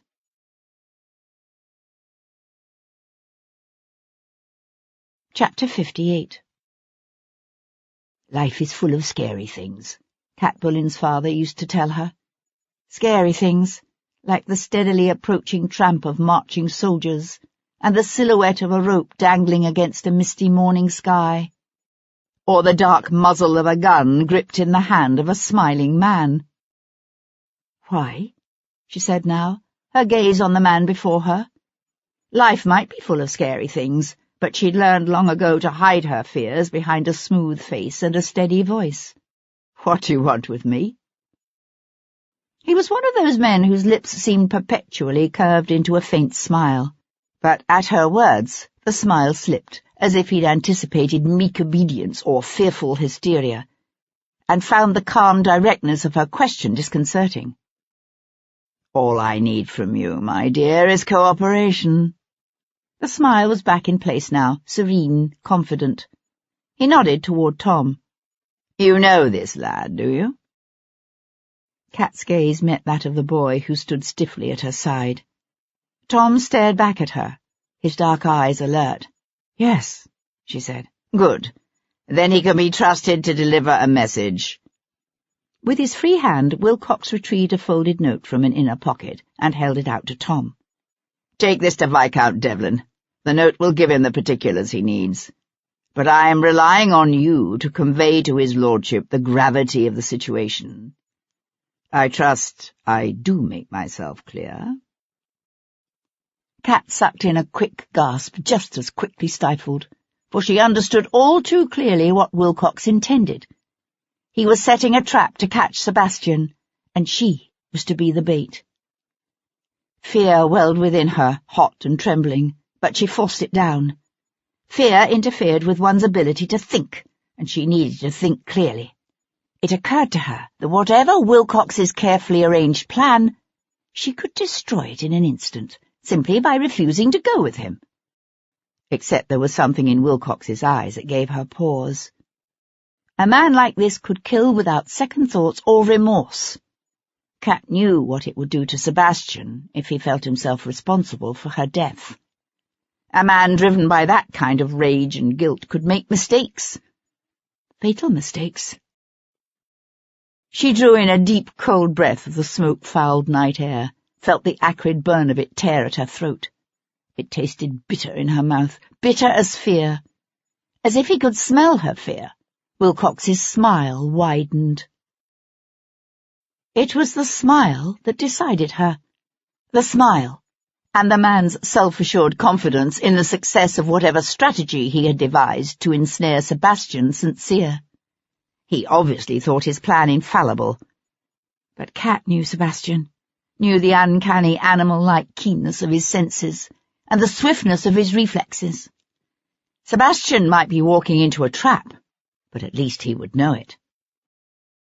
And so for the second time that evening she met Tom's gaze and held it and slowly nodded. She could only hope he understood. For a moment longer Tom hesitated. Then he reached for the note and darted out into the street, brushing past Wilcox on the way. But on the cobbles, the boy suddenly stopped, swinging back around, one hand coming up to clutch his hat tighter to his head. "And if the governor don't come?" "Remind him what happened to Rachel York and Mary Grant," said Wilcox, taking Kat's arm and drawing her close to him with a firm grip. "He'll come." Sebastian was changing his clothes in his room at the Rose and Crown when Tom came hurtling through the door, bringing with him the cold stench of the foggy night. "God save us, Governor, but he's nabbed her," panted the boy, his eyes wide, his thin chest jerking with the effort to draw breath. "He's nabbed Miss Cat." Sebastian whipped about. "What? What are you saying?" "Your nephew's papa, Lord Wilcox. Grabbed her right outside her house, he did, and give me this here message for you. Said I was to tell you—" Sebastian snatched the sealed missive from the boy's outstretched hand and tore it open, his gaze scanning the cramped lines. "I have in my possession an item which I believe is of considerable interest to you. You may claim this item in person at the Prosperity Trading Company warehouse below the Hermitage dock. The rapidity of your response will ensure that the item remains undamaged. Needless to say, you will come alone and unarmed. The consequences otherwise would be swift and unfortunate." Sebastian felt a torrent of rage and fear sweep through him, a sick mingling of hot and cold that stole his breath and twisted at something vital deep within him. He knew Tom was still speaking, but the words were lost in the roaring in Sebastian's ears. He lifted his head to look directly at the boy. "What? Say that again." Something in Sebastian's face made the boy take a step back, his nostrils flaring as he sucked in a deep breath and swallowed hard. "It's him, isn't it? He's the cove what you've been looking for, the one what's been killing them women. He said I was to remind you of what happened to them other two morts, Rachel York and Mary Grant." "Oh, Jesus!" Sebastian flung aside the note and grabbed his boots. Behind him, Tom darted forward to pick up the fallen paper, his mouth moving soundlessly as he struggled to decipher the words. He looked up, his brows twitching together, his breathing still ragged. "You can't be meaning to go there, to this wharf?" Sebastian shoved one foot into a boot. He hadn't realized the boy knew how to read. "What would you suggest I do instead?" "But it's a trap." "So I am aware." "What you thinking you're going to do? Just walk into it?" "Not if I can help it." He paused to grasp the boy's shoulders. "But in case something should happen to me, I want you to go to my father, the Earl of Hendon. Tell him as much of the tale as you can." Tom's nostrils flared as he jerked in air. "No Earl's going to believe me, or some snatcher off the streets." "Show him the note. It's a pity it isn't signed, but then Wilcox is no fool." An unexpected gleam of delight danced in the boy's eyes. "I lifted—" He broke off when Sebastian held up a warning hand. "What is it? What do you hear?" Coat in hand, Sebastian crossed swiftly to listen at the door. "Did someone follow you here?" The sounds were distant but unmistakable, a quickly hushed whisper, the soft and careful tread of men upon the stairs. "No." Tom's eyes went wide. "I seen a beak sitting in the tap room when I come in. I got the feeling he was waiting for someone." The footsteps were in the hall now. Sebastian shrugged into his coat and started across the room. "I think we'll go out the window," he said, just as glass shattered and the casement frame flew in on a gust of cold, smoke-tinged air. "Bloody hell," swore Sebastian. Snatching up the straight-backed chair from the table, he smashed it into the chest of the black-bearded man whose bulky torso had appeared at the shattered window. The man gave a grunt and disappeared. Sebastian was swinging what was left of the chair at a second man's gut when he heard a key grating in the door behind him. He swore again. Damn that innkeeper! Chair still in hand, Sebastian spun to the door and found himself facing the big blonde-headed constable he remembered from that fatal night in Brook Street. "Tom, "Run!" said Sebastian over his shoulder, as he and Edward Maitland circled each other, both men crouched and watchful. "Get to my father, God damn it!" he cried, when the boys simply stood there, slack-mouthed and frozen. "I said run!" The boy whirled toward the door. Something hard and solid slammed into the side of Sebastian's head. He staggered and tried to turn, but the world began to go black. The last thing he saw was the skinny, flailing arms of the boy, Tom, held fast in the hands of Sir Henry Lovejoy.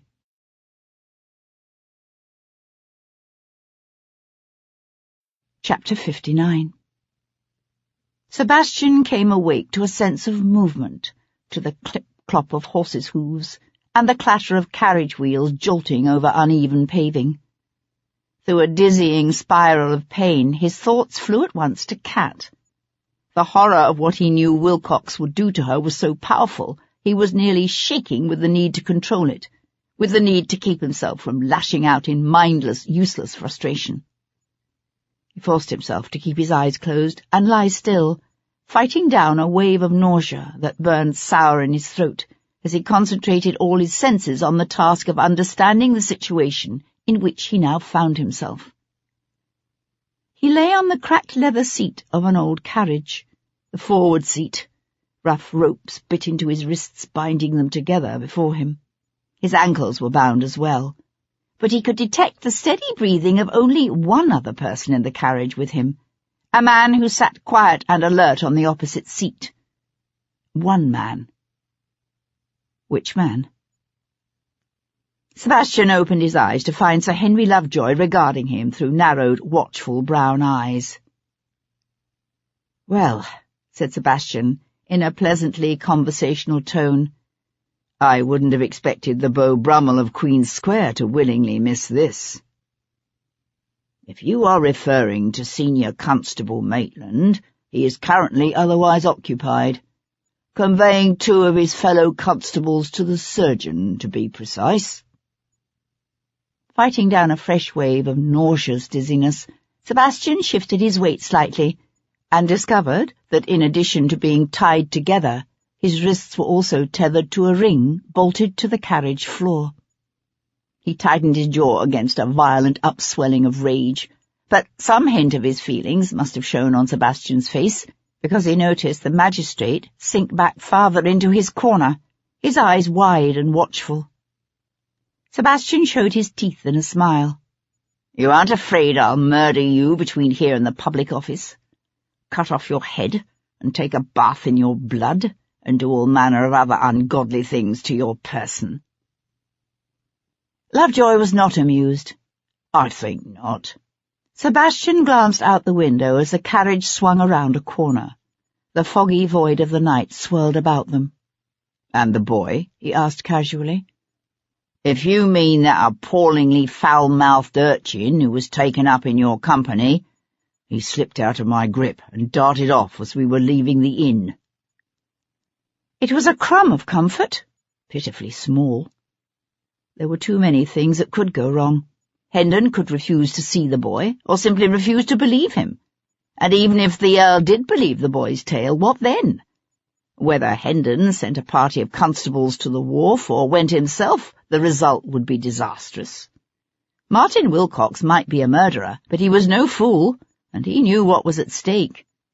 The trap he had laid for Sebastian would be cleverly, carefully planned and orchestrated, so that, whatever the outcome, Kat would die. Wilcox couldn't afford to let her live to tell the tale. Sebastian fixed Sir Henry Lovejoy with an intense stare. "You must let me go."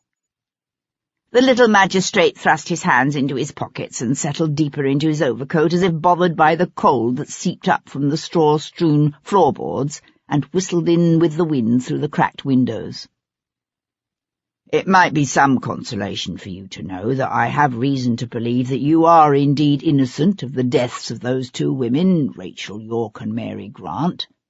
However, once the formalities are satisfied—" "You don't understand," said Sebastian, his voice low and earnest. "You need to let me go now." The man who killed those women has taken another one, Cat Boleyn. If I don't get to her in time, he'll kill her too." The carriage lurched suddenly, slowing to a crawl, as a thickening press of bodies engulfed them. At first, Sebastian thought it another bread riot. Then he heard a cry, "Huzzah for Florizel!" and saw the laughter and bright expectation in the swell of upturned faces shining in the golden light of the carriage lamps, and he understood. This was not a mob, but a crowd of revellers celebrating the installation of the prince as regent, which was to take place in the morning. They genuinely believed their hard-pressed, desperate lives were finally going to take a turn for the better. They didn't understand that nothing would really change, that they were simply replacing an earnest but mad old king with a vain, pleasure-loving, self-indulgent prince who gave far more thought to the cut of his coats than to the spiralling cost of bread, who had never heard the wail of a child starving in the cold, never seen those stacks of pitifully small, white-shrouded bodies waiting for the quicklime of the poor hole. "There is still the matter of Constable Simplot," said Sir Henry. "While I can understand—" "God damn it!" Sebastian swore, coming half upright only to be thrown off balance by his bound ankles. "I didn't attack your bloody constable. Why would I? Did you not hear what I said? A woman is going to die, tonight." A string of firecrackers went off next to the carriage, startling the horses and bringing a roar of excitement from the crowd. "If that is true," said Lovejoy, his nervous gaze darting to the window, "then tell me where this man is keeping her. I'll send constables after them." Sebastian let out a harsh laugh. "She's bait, in a trap, set for me. If your constables go charging in there, she'll die." "I think you underestimate the capabilities of my constables." "Do I? This man, the one you say is killing these women, who is he?" "My brother-in-law, Lord Wilcox." The magistrate's lips parted as if on a gasp, but he kept his features otherwise admirably controlled. Still, it was several moments before he said, "And your proof?" Sebastian had to beat back an uncharacteristic welling of frustration and despair. Proof? He had none. "The only proof I have is that he has taken Cat Boleyn." "And your proof of that?" A sudden explosion of fireworks ripped through the night, filling the street with a shower of sparks that glowed eerily in the heavy fog. "I have none." Lovejoy nodded, the light of a new burst of fireworks winking on the lenses of his eyeglasses. "And if you walk into this trap you say Lord Wilcox has set for you, how will that save her?" "I have no intention of falling neatly into Wilcox's trap."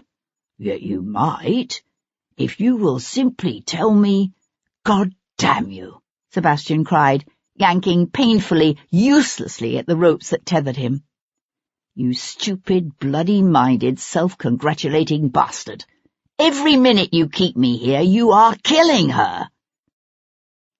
Sebastian went suddenly still, his chest jerking on a quick intake of cold, smoke-fouled air as he carefully trained his gaze away from the window, through which he had seen, briefly, the small, thin arm of a boy who clung to the back of the carriage. "I understand your frustration," said Sir Henry, with a plodding calm that made Sebastian want to scream.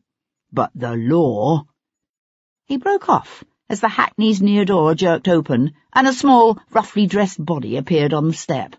"I say," he began, then broke off again when Tom swung up into the carriage. The flaring glow from an explosion of fireworks gleamed bright and dangerous on the blade he held gripped tightly in one fist. "Make a sound or move a whisker," said the boy fiercely, "and I'll slit your gullet." "Heaven preserve us," said Sir Henry, one hand groping for the strap as the carriage gave a sudden lurch. "I know I didn't do what you done told me," Tom said as he leapt to slice through the ropes at Sebastian's wrists. "Thank God for that." Sebastian flung aside the remnants of the ropes while the boy crouched to cut the bindings at his ankles. Careful to keep one eye on the white-faced magistrate, Sebastian gripped Tom's shoulder, his hand tightening in a spasm of wordless gratitude as the boy rose to his feet. "But do it now, lad, quickly, and this time don't look back." Tom's head jerked, his face settling into stubborn lines. "I'm coming with you." Sebastian urged him toward the door. "No, you have your instructions. I expect you to follow them, but—" The need for haste welled up within Sebastian, so fierce and white-hot it burned in his chest as he swallowed down the impulse to scream at the boy. "Something might go wrong," said Sebastian, struggling to keep his voice calm and steady, while every fibre of his being hummed with desperate impatience. "If it does, I'm counting on you to see this bastard brought to justice." Conscious of the magistrate's wrathful presence, Sebastian chose his words carefully. "You know what I need you to do. Can you do it? Can you?" The boy hesitated, his throat working as he swallowed hard. Then he ducked his head and nodded. "Aye, governor. I'll do it." He pressed the handle of his knife into Sebastian's fist. "Here, you might be needing this," he said, and without looking back, slipped off the step into the crowd. Sebastian watched the small figure disappear into the surging, cheering press of humanity. Then he tucked the knife away in his boot and prepared to follow.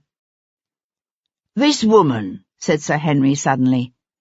"Tell me where she's being kept." Sebastian paused at the open door, one hand tightening on the frame as he glanced back. "I think not," he said, and dropped off the step to be swallowed up by the night.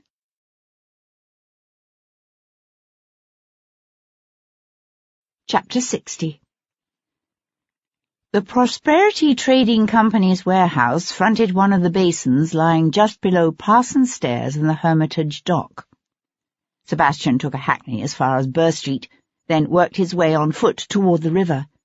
Crowded by day with seamen and stevedores, the wharves after dark were a dangerous labyrinth patrolled by the river police and private guards hired by ship owners and trading companies, desperate to control the swarms of thieves who could empty a warehouse or a ship's hold in a night, and slit a man's throat for the coat on his back. But tonight Sebastian seemed to have the riverfront to himself, moving through fog foul with the stench of salt and river sludge, mingling with the odours of the nearby tanneries and soap factories. He could hear the slap of the incoming tide and the occasional muffled boom of distant fireworks from Tower Hill and the bridge, but the thickness of the fog brought its own special hush to the world, magnifying the sound of his breathing until it grated loud and harsh in his ears. The warehouse he sought lay midway down a row that loomed before him from out of the gloom. 2 stories high, and built of rough stone, it butted to the south against another warehouse, while to the left, an alley just wide enough for a cart separated it from the next row of buildings, ancient relics of soot-darkened brick. As he neared the row, Sebastian could see a faint glow of light shining through the Prosperity Trading Company warehouse's arched, brick-faced windows, but they were set high in the thick stone walls, too high for anyone to look through. In the centre of the wall facing the narrow lane, a set of double doors, sturdily built of thick planks, gave access to the warehouse's ground floor. The door's heavy padlock hung dark and undisturbed against the peeling painted wood. The padlock was both an acknowledgment and a mocking warning, Sebastian thought. It was Wilcox's way of saying, "I know you have no intention of walking blindly into my trap, but make no mistake, I'm ready for you. And whereas I know this warehouse very, very well, you, my friend, do not." Sebastian knew the price of arrogance. It was his own arrogance, after all, his belief in his ability to catch Rachel's killer that had led Kat to this deserted warehouse, and the terrors she must now be facing as she waited, live bait in a monster's trap. But he kept telling himself that however arrogant Wilcox might be, the man was no fool. He would know he needed Kat alive if he were to have any hope of surviving the confrontation to come. Looking up, Sebastian scanned the windows on the upper floor and found them barred, like those of the ground floor, with stout iron grills. But there would be another set of doors, he knew, on the water side. Soft-footed, trying to control even the rasp of his breathing, he slipped down the side alley toward the water. As he passed a pile of empty packing crates and broken barrels, a rat scuttled, squealing before him. He stopped, his ears straining to catch any hint of sound, any indication that Wilcox, waiting within the stone fastness of the warehouse, had heard. A faint breath of air, heavy with the scents of the sea, lifted off the basin, its heaving black waters all but obscured by the freezing fog that hung low and thick. The high dark hulls and swaying masts of the ships that lay anchored there were mere shadows in the night, quiet and ghost-like. Treading carefully over the rough weathered planks of the open dock, Sebastian crept toward the waterfront doors. They bore no padlock, but then they were normally barred from within anyway. Reaching out, he applied just enough pressure against the first panel to tell him what he had already guessed. These doors, too, were locked. He could hear the slap of water beneath him, for the warehouses here, as along so many of the basins and canals lining the river, were built over the water. There would be a trapdoor in the planked floor of the warehouse to give direct access to lighters and barges. A way of entry, perhaps, but one which would give too much of the advantage to the man waiting within. Sebastian needed to find some approach that would give him a visual advantage. He needed to come in from above. A second set of loading doors opened from the dock to the upper floor, where a stout beam thrusting out from the wall could be used to hoist goods. But the beam was bare now of both winch and pulley, and Sebastian had no rope to climb up to it. A nearby pile of crates virtually blocked the wharf ahead of him, but they were neither near enough to the door nor high enough to enable him to reach it. He had to find another way in. Retracing his steps to the front of the warehouse, he scanned the building's flat roofline. The warehouse beside it was older and larger, but of roughly the same height. Its door, like that of the Prosperity Trading Company, was padlocked. Sebastian retrieved one of the broken barrels from the alley. Even empty, the iron-banded oak weighed some 40 or 50 pounds. Heaving it over his head, he brought the iron edge down on the padlock once and then again, smiling grimly as he felt the lock shear away from the door, hasp and all. In the stillness of the fog-shrouded night, the resultant clatter sounded unnaturally loud. Sebastian paused, his breath coming in pants as he listened to the slosh of the incoming tide against the wharfs. Slipping between the heavy doors, he paused again, waiting for his eyes to adjust to the gloom. It was true he could cope better than most men with the darkness of the night, but his eyes still needed some light to see, and the dense fog obliterated all hint of moon and stars, even the reflected lights of the city around them. He inched his way across a floor crowded with crates and barrels that perfumed the air with the heavy scents of their contents. Tea from India, sables from Russia, baled cotton from the Carolinas. A faint glow showed him a central well some 8 to 10 feet square, faintly lit from above by a grimy skylight, and edged along one side by a steep, straight stair. He climbed the steps in a light-footed rush that brought him to an upper floor, crowded, like the one below, with packing cases and bales. Overhead, the skylight showed only as a dark grey square against the black of the ceiling. There would be tools, he knew, kept here on the upper floor by the warehouse crew. Precious minutes ticked by as he searched first at the top of the steps, then along the unrailed edge. He found them at last in a wooden crate left near the front wall. Tossing aside hammers, lengths of chain, and a coil of rope, he grasped a small pry bar, which he thrust into the waistband of his breeches. Then, by shifting some of the crates, he was able to climb within an arm's reach of the skylight. Set into a large raised wooden frame, the skylight was made up of some half-dozen sections hinged so that they could be raised for ventilation. Feeling along the edge, Sebastian located the clasp of the section above his head and carefully eased it open. Thick with the smell of sulphur and coal smoke and the scents of the sea, The night swirled in around him. Grasping the edge of the frame, Sebastian levered himself up through the small square opening and onto the roof. He lay still for a moment, his breath showing white as he listened to the distant boom of fireworks lost in the night. Slowly he rolled to his feet and crossed the slate expanse to drop lightly down onto the roof of the adjoining warehouse. Here the skylight glowed with a faint golden light, but as he inched forward, he saw that the glass was too clouded and grimy to show more than the vague shapes of the objects below. There was always a chance, he knew, that Wilcox awaited him here on the upper floor, but most men feared the dark, and the source of light from within the building obviously came from the ground floor, site of the warehouse's two main entrances, and the water door. Slipping the pry bar beneath the skylight's frame and base, Sebastian applied a gentle pressure and felt a slight give as the inner catch began to loosen. He tried again, increasing the pressure, and heard the rending timbers whine in protest. He immediately eased up on the bar, the night air cold against his sweat-dampened face. Sitting back on his heels, he considered his options. Impossible to break the skylight's frame or shatter the glass without announcing his arrival. But besides the trapdoor leading up from the water, there remained only one other entrance to the warehouse, the dockside doors to the upper floor. His gaze focused on the crumbling chimney of the fireplace used to warm the warehouse's small counting office. He stared at it for a moment, then retraced his steps to the adjacent roof. Dropping lightly through the open skylight, he retrieved one of the coils of rope he had seen there, along with a stout length of iron. He was conscious again of the relentless passage of time.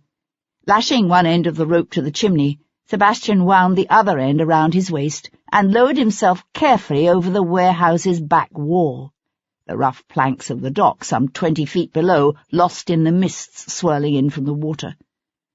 Straightening his legs as a brace, he levered away from the wall and walked crabwise down the rough stone until he came to the double doors that gave access to the upper floor.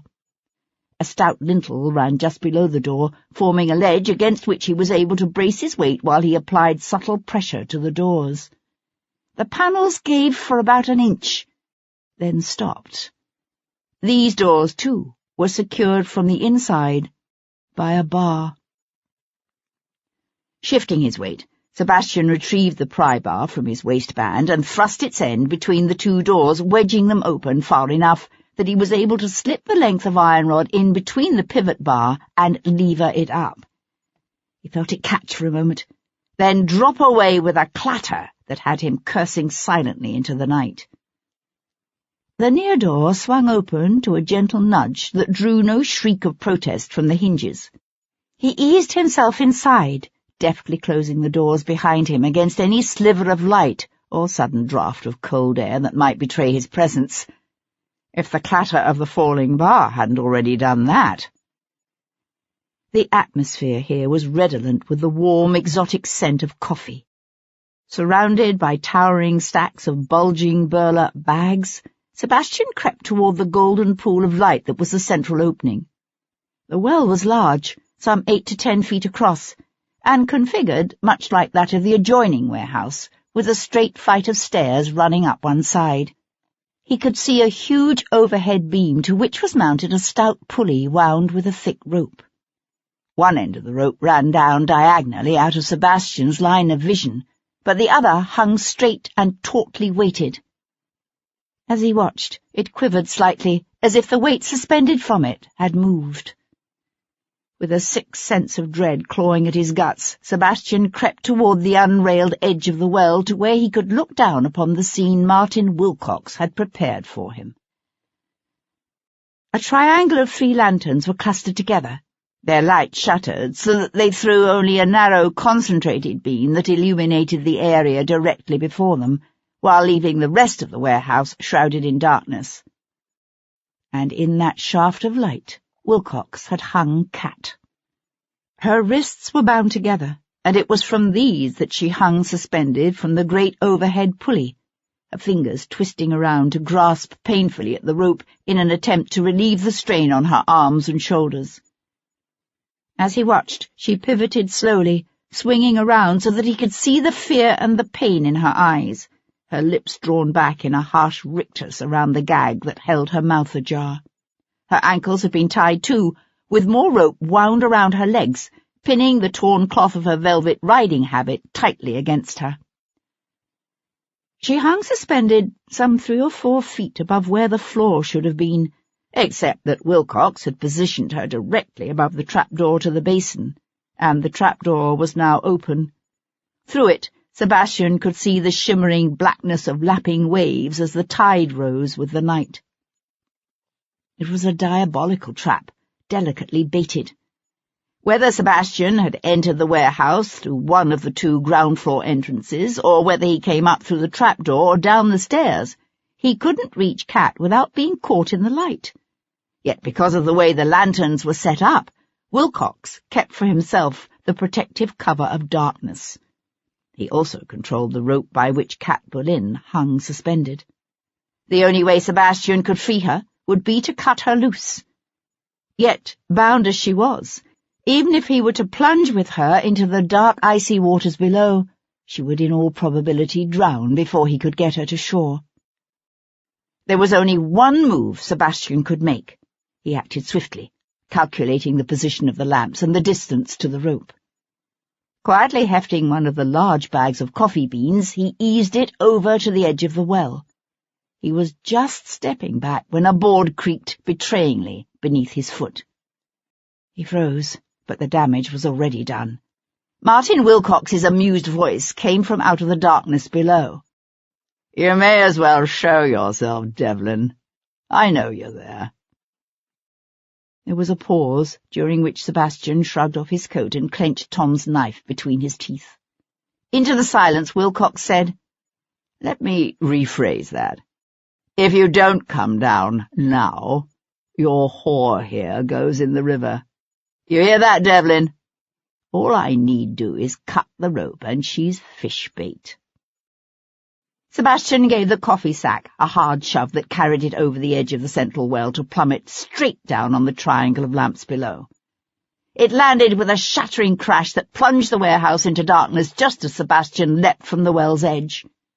One hand clutched only air, cold and empty, but his right hand caught the rope and closed on it, his arm wrenching in his shoulder as it took all his weight. The impact of the sideways lunge set the rope to swinging, but the movement was slight, too slight. He kicked his legs to make it swing farther, the fibres of the rope burning his hand through the leather of his glove as he slid down to Cat. He could hear the frightened strain of her breathing.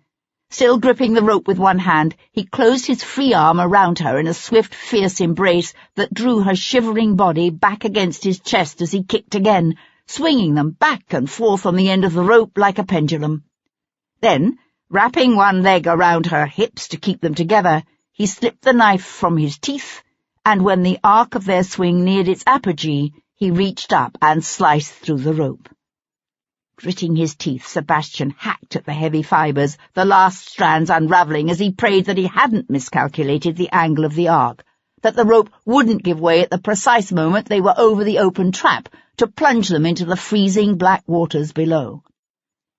With a half-catching jerk, the rope unravelled and snapped, hurtling them downward just as a blunderbuss exploded in a deafening roar of fire and smoke.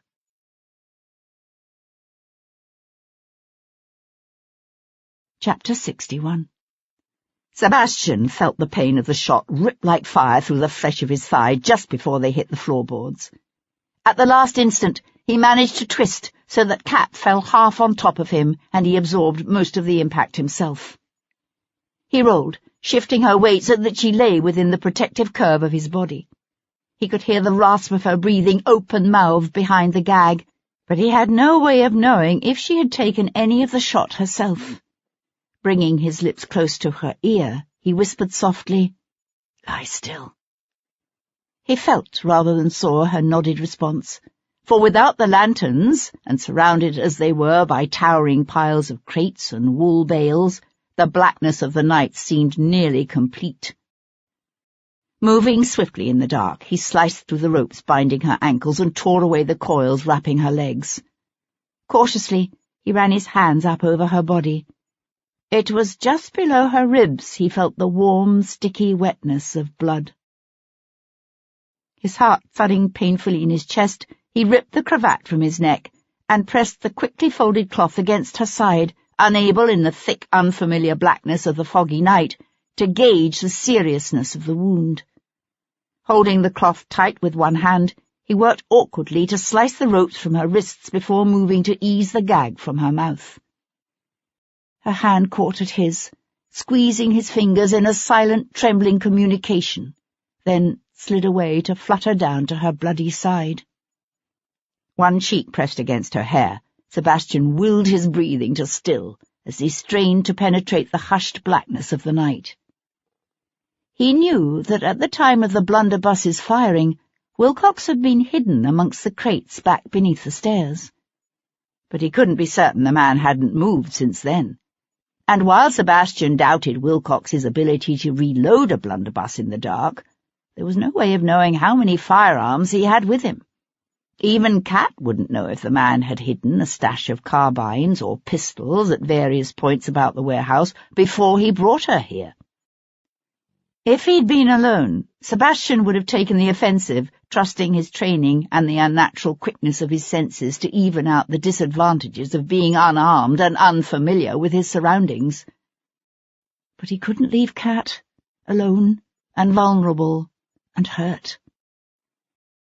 Yet, as the silence in the warehouse stretched out, a dark and tangible thing, Sebastian realized he couldn't afford to wait for Wilcox to make the next move either. He had no way of knowing how badly Kat was injured, but he could feel her life's blood seeping hot and wet through the thick folds of his cravat, could smell the coppery tang mingling with the scents of salt and lanolin that lay so heavy on the night air. He took her hand in his and pressed it to the cloth at her side, then slipped his own hand away. Dipping his head, he brushed her cheek with his lips and found her face cold and unnaturally clammy. "I'm not leaving you," he was telling her, although he had no way of knowing whether or not she understood. He could feel the cold dampness rising from the water through the opening beside them, for their fall had brought them heart-stoppingly close to the edge of the trap-door. The faint outline of a stack of coffee sacks showed near the opening's edge. Moving by slow degrees, he was able to shift his weight until his shoulder touched one of the sacks. Gritting his teeth, he heaved, tipping the coffee over the edge.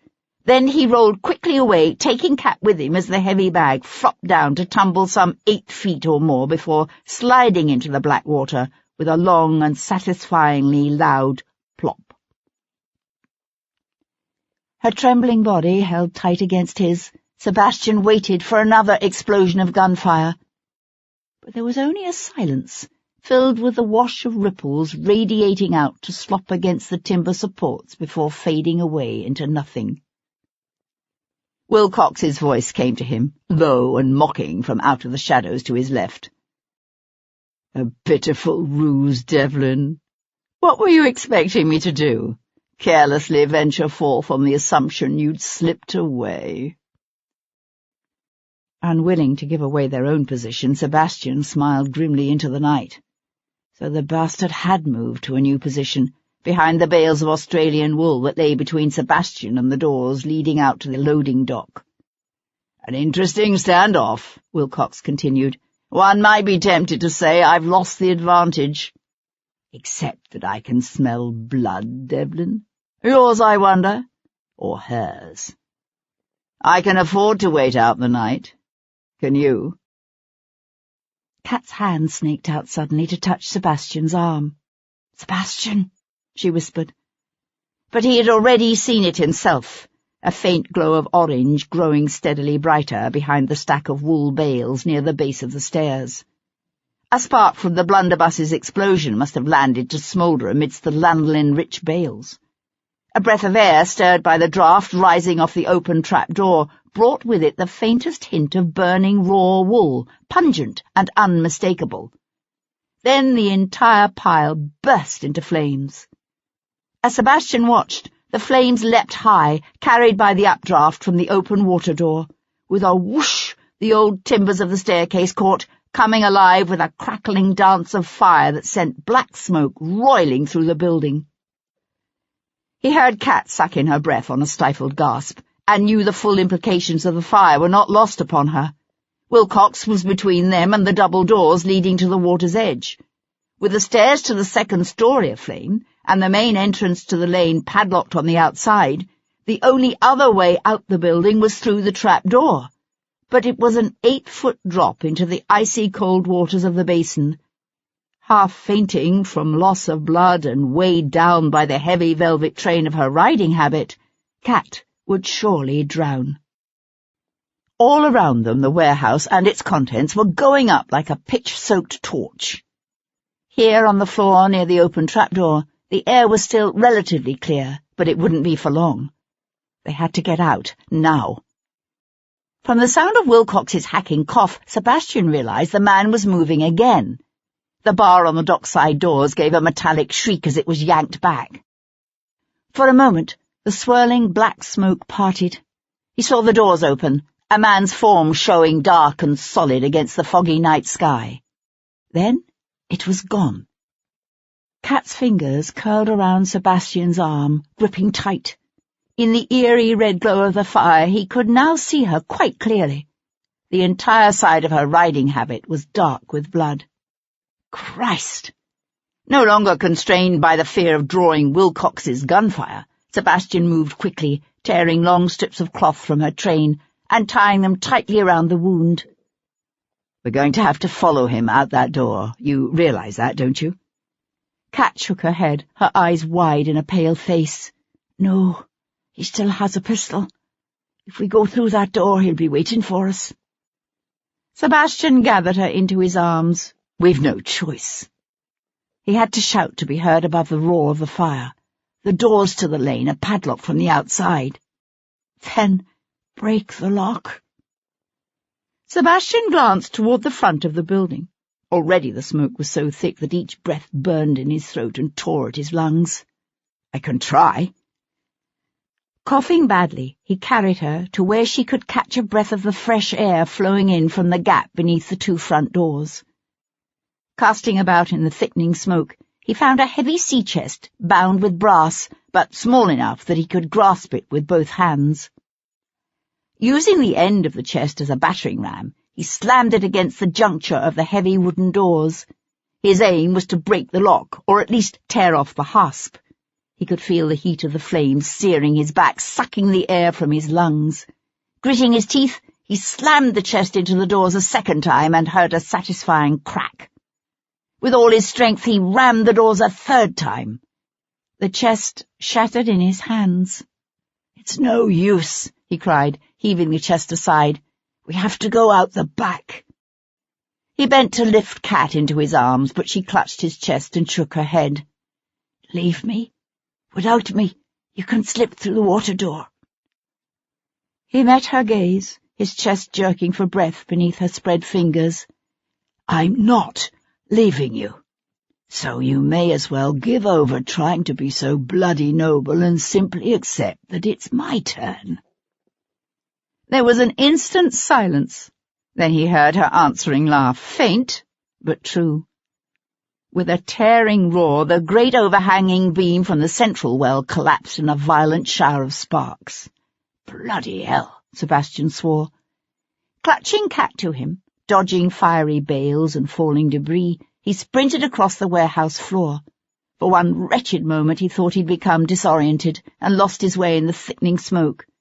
Then he saw the open doorway framing a rectangle of grey mist beyond, and he burst through into the cool, life-giving air of the night. He'd expected to find Wilcox there on the dock, beside the basin, but the dock stretched out, empty, before them. "He must have heard you trying to break through the front doors and gone around," said Kat, coughing badly. "Maybe." Sebastian's own voice was a pained rasp. Or maybe Wilcox was simply waiting for them at the end of that long, dark alleyway that ran along the north side of the warehouse. "Set me down. I can walk," she said.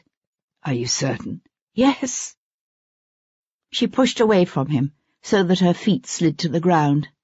Then she said, "Sorry. A miscalculation, and fainted dead away. Swinging her up into his arms again, Sebastian turned south, away from the alley and the dangers that might lurk there. He'd thought the pile of crates at the juncture of the two buildings only partially obscured the dock, but he saw now that he was wrong, that the way was blocked completely. He had no choice but to go north.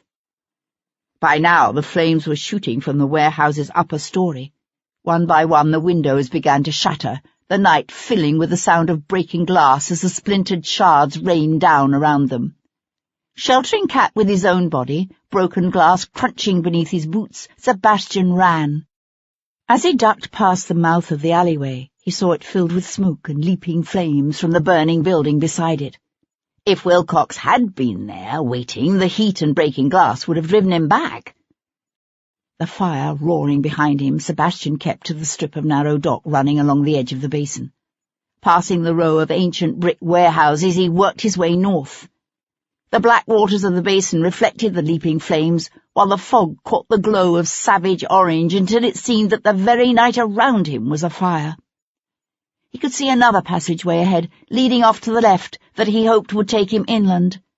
Then his heel caught on an uneven plank and he stumbled, going down as his wounded leg gave way beneath him in a spasm of pain, white-hot and nearly blinding.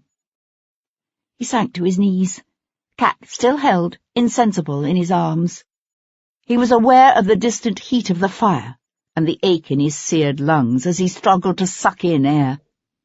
Gathering his strength, he was about to push up again when he heard the click of a pistol's hammer being drawn back, and Wilcox's voice saying, "Bad choice, Devlin."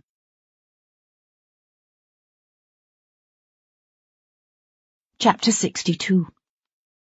Martin Wilcox stepped out of the smoke-swirled darkness, a flintlock pistol gripped in one hand. His driving cloak was gone, soot stained the starched white linen of his cravat, and falling cinders had singed the bark superfine of his inimitably cut coat. But his voice was still oddly pleasant, almost conversational. "It all comes down to choices, doesn't it, Devlin?" he said.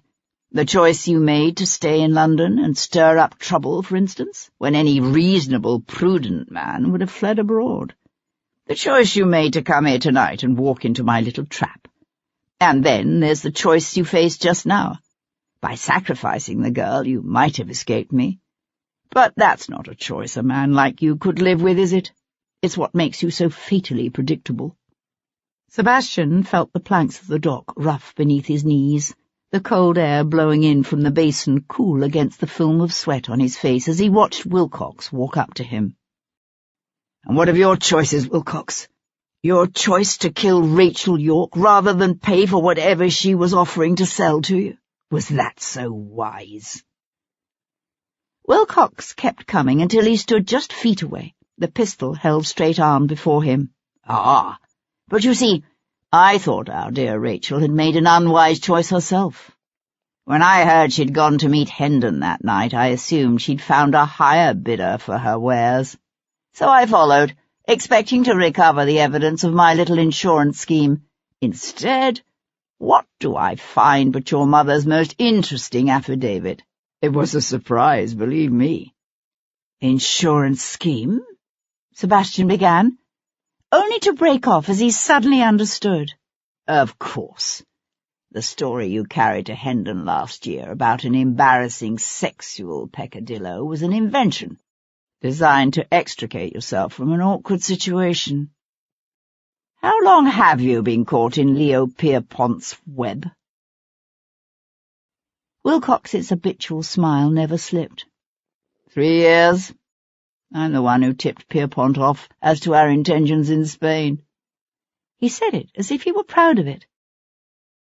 "So that's the reason you tracked down Rachel's maid, Mary Grant, to recover whatever evidence Rachel took from Pierpont that would have proved your involvement with the French went back much farther than anyone supposed." "That's right. I doubt the stupid fool even realized the value of what she had.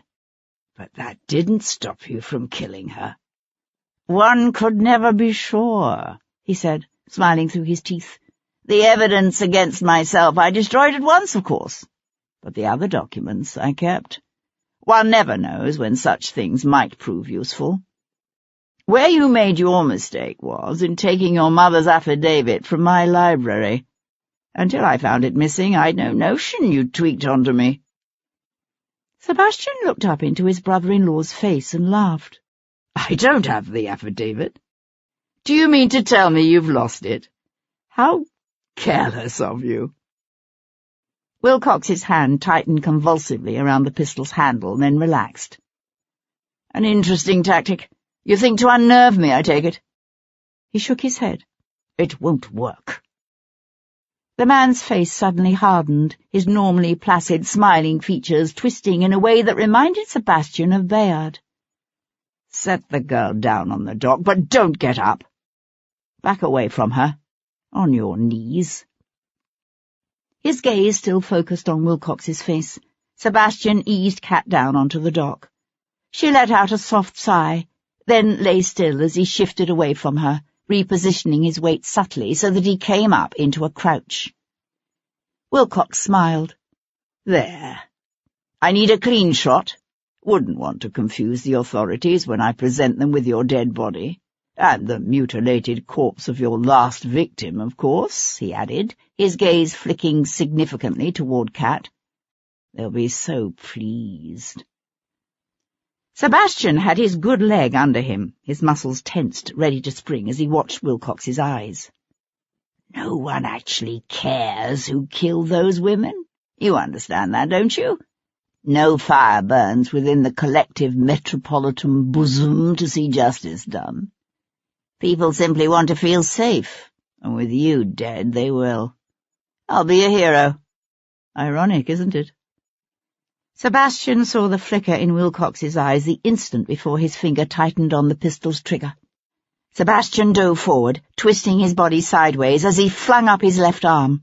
His open palm slammed into Wilcox's extended wrist, knocking it up just as the pistol exploded, fire and smoke into the night. Sebastian felt a searing heat tear across his upper arm.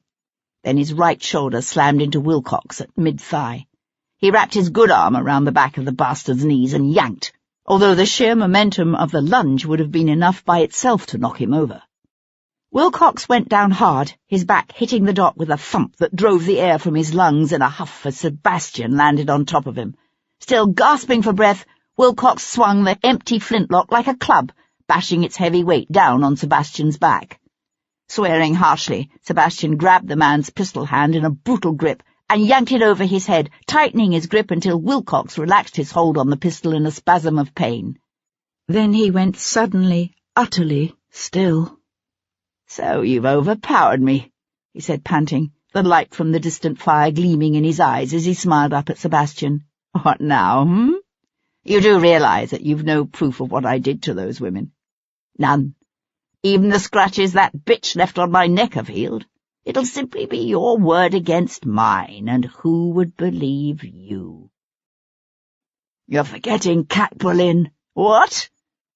The word of a whore? Against that of a friend of the Crown Prince himself?" Wilcox smiled. "I don't think so." Still smiling, he twisted his lower body and drove his knee up, straight into Sebastian's wounded thigh. The pain exploded in a fireball that made Sebastian gasp. For an instant, his vision blurred and his head swam, and his hold on Wilcox relaxed just enough to enable the man to clamber backward from beneath him. Rolling over, Wilcox made it as far as his hands and knees before Sebastian lunged after him. They teetered for a moment at the edge of the dock, then went over together. Sebastian lost his grip on Wilcox as they fell. Wilcox slammed into the water in an awkward, crumpled heap. But Sebastian managed to straighten his body so that he hit feet first. He plunged deep into the cold black water, then shot back to the surface, treading water heavily, weighed down by the awkwardness of boots and rough breeches, the wounds in his shoulder and thigh on fire. He could hear his brother-in-law coughing and gasping, see the white of his cravat and waistcoat glowing out of the darkness of the night. Sebastian swam toward him. For a moment the man's fat head disappeared beneath black water sheened with orange by the distant fire. Then he floundered up again, arms and legs thrashing, his eyes opening wide in his pale face when he saw Sebastian. "Help me! For God's sake, help me! I can't swim!" One of his flailing hands caught at Sebastian's neck, clutching, strangling. "Let go of me, you fool! You'll drown us both!" But Wilcox was beyond reason. "You can't let me drown!" he sputtered, his grip on Sebastian tightening, frantic. Sucking in a deep breath, Sebastian dove, twisting under Wilcox's arm to break the man's grip. This time, he was careful to surface behind the floundering man's back. With a straight arm, Sebastian reached out and grasped the back of Wilcox's collar. It was a standard life-saving maneuver. Sebastian had only to pull the man in close, wrap a bent elbow beneath Wilcox's chin to keep his head above water, and swim toward the dock. He could hear in the distance the roar of the flames consuming the warehouse, and, more distant still, the frantic clang-clang of the fire bell. Sebastian tightened his grip on the back of Wilcox's coat, but he kept his arms straight. "It all comes down to choices," the man had said. And the choice Sebastian now faced lay dark and murky before him. Because Wilcox was right. There was no proof of what the man had done, nothing linking him to the twisted slaying of those two women, nothing to stop him from doing it again and again. Other considerations whispered to his conscience. If saved from the water, Wilcox might still somehow manage to best Sebastian and attack Cat. But Sebastian knew that wasn't the real issue. He had learned long ago that the line between right and wrong, between good and evil, isn't always sharply drawn. But he still believed that the line existed nonetheless. He'd set out barely a week ago to prove himself unjustly accused of a heinous crime. Only gradually had his purpose shifted, and he knew that while he might never be able to prove his own innocence, he could at least fulfill a promise made to a woman too long dead to hear. From somewhere near at hand came the sound of a man's shout. But it didn't matter. Sebastian had made his choice. Opening his hand, he let the coat of Bath Superfine slip through his fingers.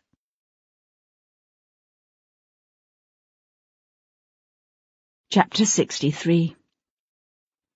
From where he stood at the edge of the dock, Sir Henry Lovejoy watched the Viscount climb the rough ladder from the water below. As he reached the top, Devlin looked up, his uncanny eyes gleaming yellow in the reflected fire's light. The two men stared at each other, Devlin's breath coming so hard and fast that the coarse cloth of his water-soaked, blood-stained shirt shuddered with each lifting of his chest. It was Devlin who spoke first. "The boy. Tom? Where is he?" "Quite safe. I intercepted him just outside your father's house in Grosvenor Square. That's right," he added, when Devlin's eyebrows twitched together. "I overheard your instructions to the lad back at the Rose and Crown." "And?" Lovejoy cleared his throat. "I found Wilcox's note in his pocket." "The note was unsigned." "Yes. I admit I initially found it difficult to give credence to the lad's rather long and tangled tale, but he had the forethought to liberate his lordship's pocketbook, which lent considerable weight to his story." Levering himself up onto the dock, his wet clothes clinging to his lean frame, the Viscount went to crouch beside the crumpled, bloody form of the woman. Lovejoy didn't move. "Is she—" "No." Her blood streaming over his hands, Devlin lifted the woman gently into his arms. The wind caught her long, dark hair, blowing it loosely across his face. She stirred, her voice a hoarse murmur, and he nuzzled his lips against her ear, whispering reassurances. Then his gaze lifted again, to meet Lovejoy's. "How much did you overhear just now?" And Sir Henry Lovejoy, that hard-headed stickler for the processes of the law and the sanctity of truth, who had arrived at the basin's edge only in time to watch Wilcox's head first disappear beneath the black waters, smiled tightly and said, "Enough."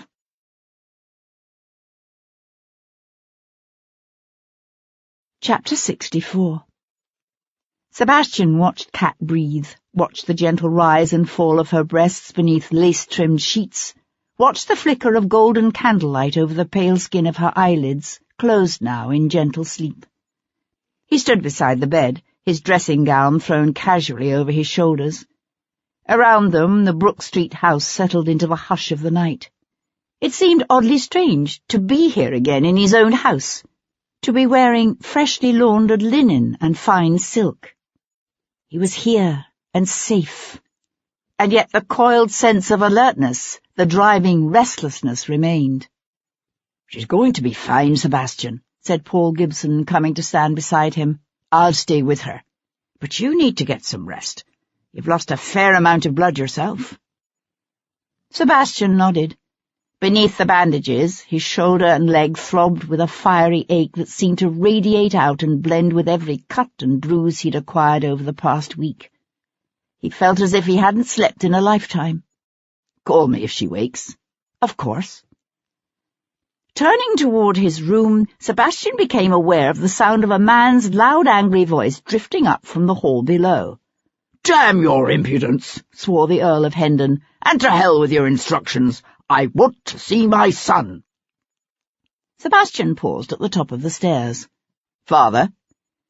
Hendon looked up, a succession of emotions chasing one another across the features of his white, anguished face as he watched Sebastian limp down the stairs toward him. But all he said was, "I'd heard you were hurt." "It's nothing," said Sebastian, and led the way into the drawing-room. Hendon closed the door carefully behind him. "I've had a meeting with Lord Jarvis and Sir Henry Lovejoy concerning these recent revelations about Wilcox. The situation is delicate, particularly with the Prince's installation as regent to take place tomorrow. For an intimate of the Prince to be implicated in such heinous crimes at this time. Devilish inconvenient. So what is Jarvis proposing?" "I'm confident he's come up with some solution." At the levity in Sebastian's tone, the Earl's features settled into a deep frown. "As a matter of fact, the suggestion was mine. The murders of Rachel Yorke and Mary Grant will be attributed to the Frenchman, Leo Pierpont." "Of course. Cooperative of him to have fled the country." Sebastian went to stand before the hearth, his gaze on the fire. "And Wilcox's death?" "The work of the cutthroats and thieves who set fire to the warehouse. The river front can be a dangerous place at night." "Amanda will be pleased. No opprobrium attached to the family name to interfere with Stephanie's come-out next year." Sebastian glanced around. "You do realize that Amanda knew?" "What? That Wilcox had butchered those two women? That I can't believe, even of Amanda." Sebastian smiled grimly. "Unlike you, however, she was unaware of her husband's French connections." Sebastian wasn't expecting an apology from his father, and he didn't get one. Sebastian waited instead for the inevitable question. Hendon cleared his throat.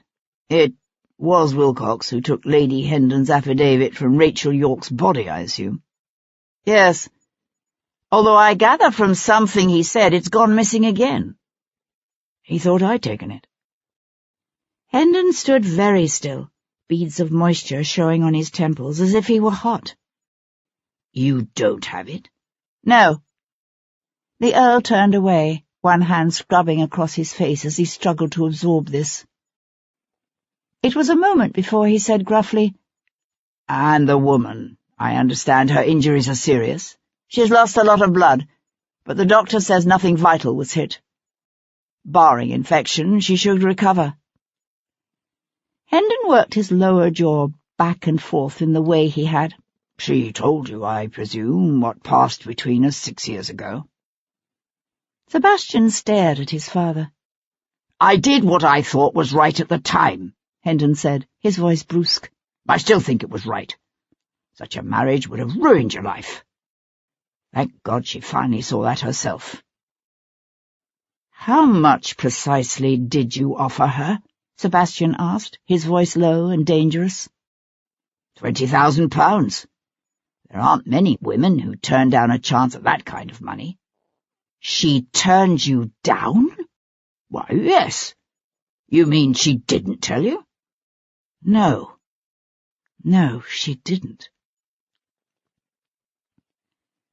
Kat came awake slowly. The fiery pain she remembered from the night before had gone, leaving a dull ache that throbbed down her side.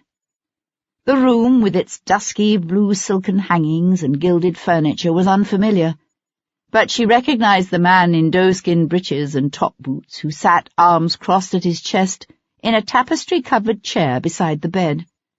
He must have sensed her gaze upon him, because he turned, his hand reaching to cover hers on the counterpane. "I knew you'd come for me," she said, surprised to discover her throat raw, her voice husky from the fire. Devlin's hand tightened around hers. "Kat, dear God, I am so sorry." She smiled, because it was so like him to blame himself for what had happened to her, to blame himself for having involved her in his struggle to make sense of Rachel's death. And then her smile faded, because he didn't know, she hoped he would never know, how deeply she had been involved in the events surrounding Rachel's death, even before he came to her for help.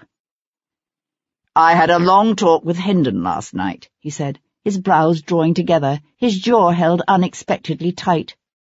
"Why didn't you tell me the truth?" "Which truth is that?" She kept her voice even, although her heart had begun to thud uncomfortably in her chest. "There are many truths, more than a few of which are best not told." "The truth about what happened 6 years ago." "Ah, that one." She laughed softly, hoping to turn away any more questions, but he continued to stare at her in that compelling way of his, and she knew he would demand an answer. She sought to frame it in the lightest terms possible. "Telling you would have been counterproductive. That sort of noble sacrifice only achieves its object when masked." One corner of his mouth lifted in a ghost of a smile. "You need to curb this unfortunate predilection of yours for martyrdom." Her hand twisted beneath his, held him tight. "He was right, you know, your father. He said if I really loved you, I wouldn't marry you." His eyes had always fascinated her. Wild and fiercely intelligent, they glittered now with anger and hurt. "And so you lied to me, for my own good?" "Yes." "Damn you!" He pushed up from the chair and swung away, only to turn again, nostrils flaring, chest jerking with the passion of his breathing. "I would have made you my wife. You had no right to make that kind of decision without me." She struggled to sit up, her shaky hand sinking into the feather bed beneath her. "Oh, Sebastian, don't you see? I'm the only one who could." A silence fell between them, taut and sad. She could hear the cry of a vendor hawking his wares in the street outside, and, nearer, the soft fall of ash on the hearth. She let her gaze rove over the man before her, over the familiar, proud bones of his face, the lean, beautiful length of his body. And because she loved him so much, because she would always love him, she forced herself to say what needed to be said, although the words tore open every old bleeding wound she'd hidden away so deep within her. "And I would do it again," she whispered, "because you are who you are, while I am what I am." His head jerked back, his lips pulling into a thin, hard line. "I can change what you are." "By making me the future Lady Hendon." Kat shook her head. "That would only change my name, not what I am. What people would see when they looked at me." "You think I give a damn about other people?" "No, but I care. I care what other people think of you. Nothing you can do would ever raise me up to your level, Sebastian. I would only drag you down to mine, and that I refuse to do." He stared at her, his strange yellow eyes fierce and hard.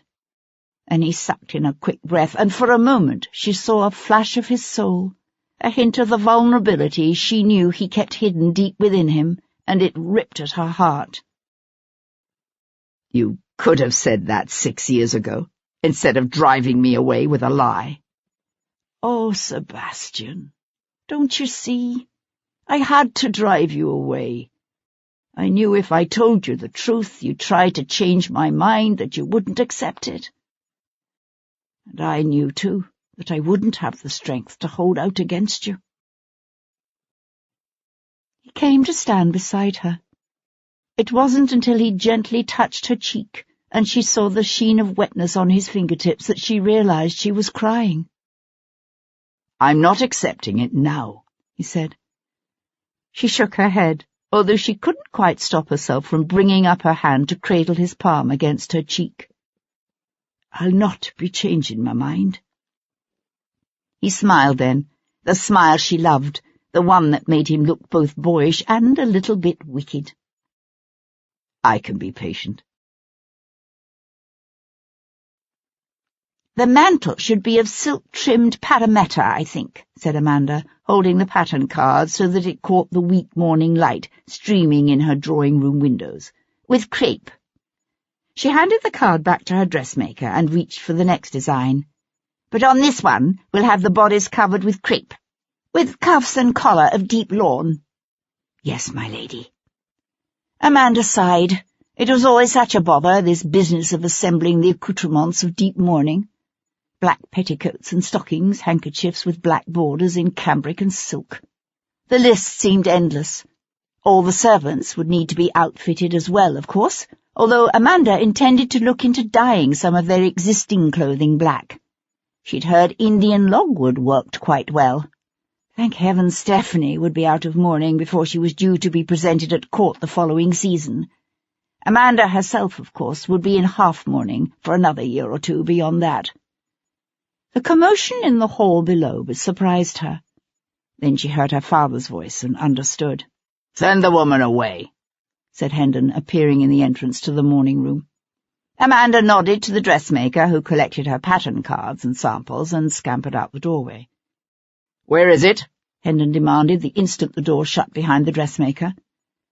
Amanda settled back against the damask cushions of her chair and stared up at her father with a placid, well-composed face. "Where is what?" "Don't play me for a fool. Your mother's affidavit. Wilcox thought Sebastian had taken it, and since I disremember hearing of your having any break-ins recently, the conclusion is obvious." Amanda held herself quite still. "Is it?" Hendon stared at her from across the room, dark colour suffusing his face, his chest rising and falling with his agitated breathing. It was a moment before he spoke. His voice was crisp, but surprisingly calm and even. "So that's the way we're going to play it, is it? Very well. But mark my words." He raised one hand to jab a thick finger into the air between them. "If I can hush up your precious husband's nasty little activities, I can also lay them bare to the world. And I don't think the consequences of that would be pleasant, for either you or for your children." Amanda surged to her feet, rage thrumming through her so hard and fast she was trembling with it. "You would do that? You would do that to your own grandchildren?" Hendon stared back at her, his jaw set. "I would do anything to protect the succession. Do you understand? Anything." "Yes. Well," she gave a torn laugh, "we've already seen that, haven't we?"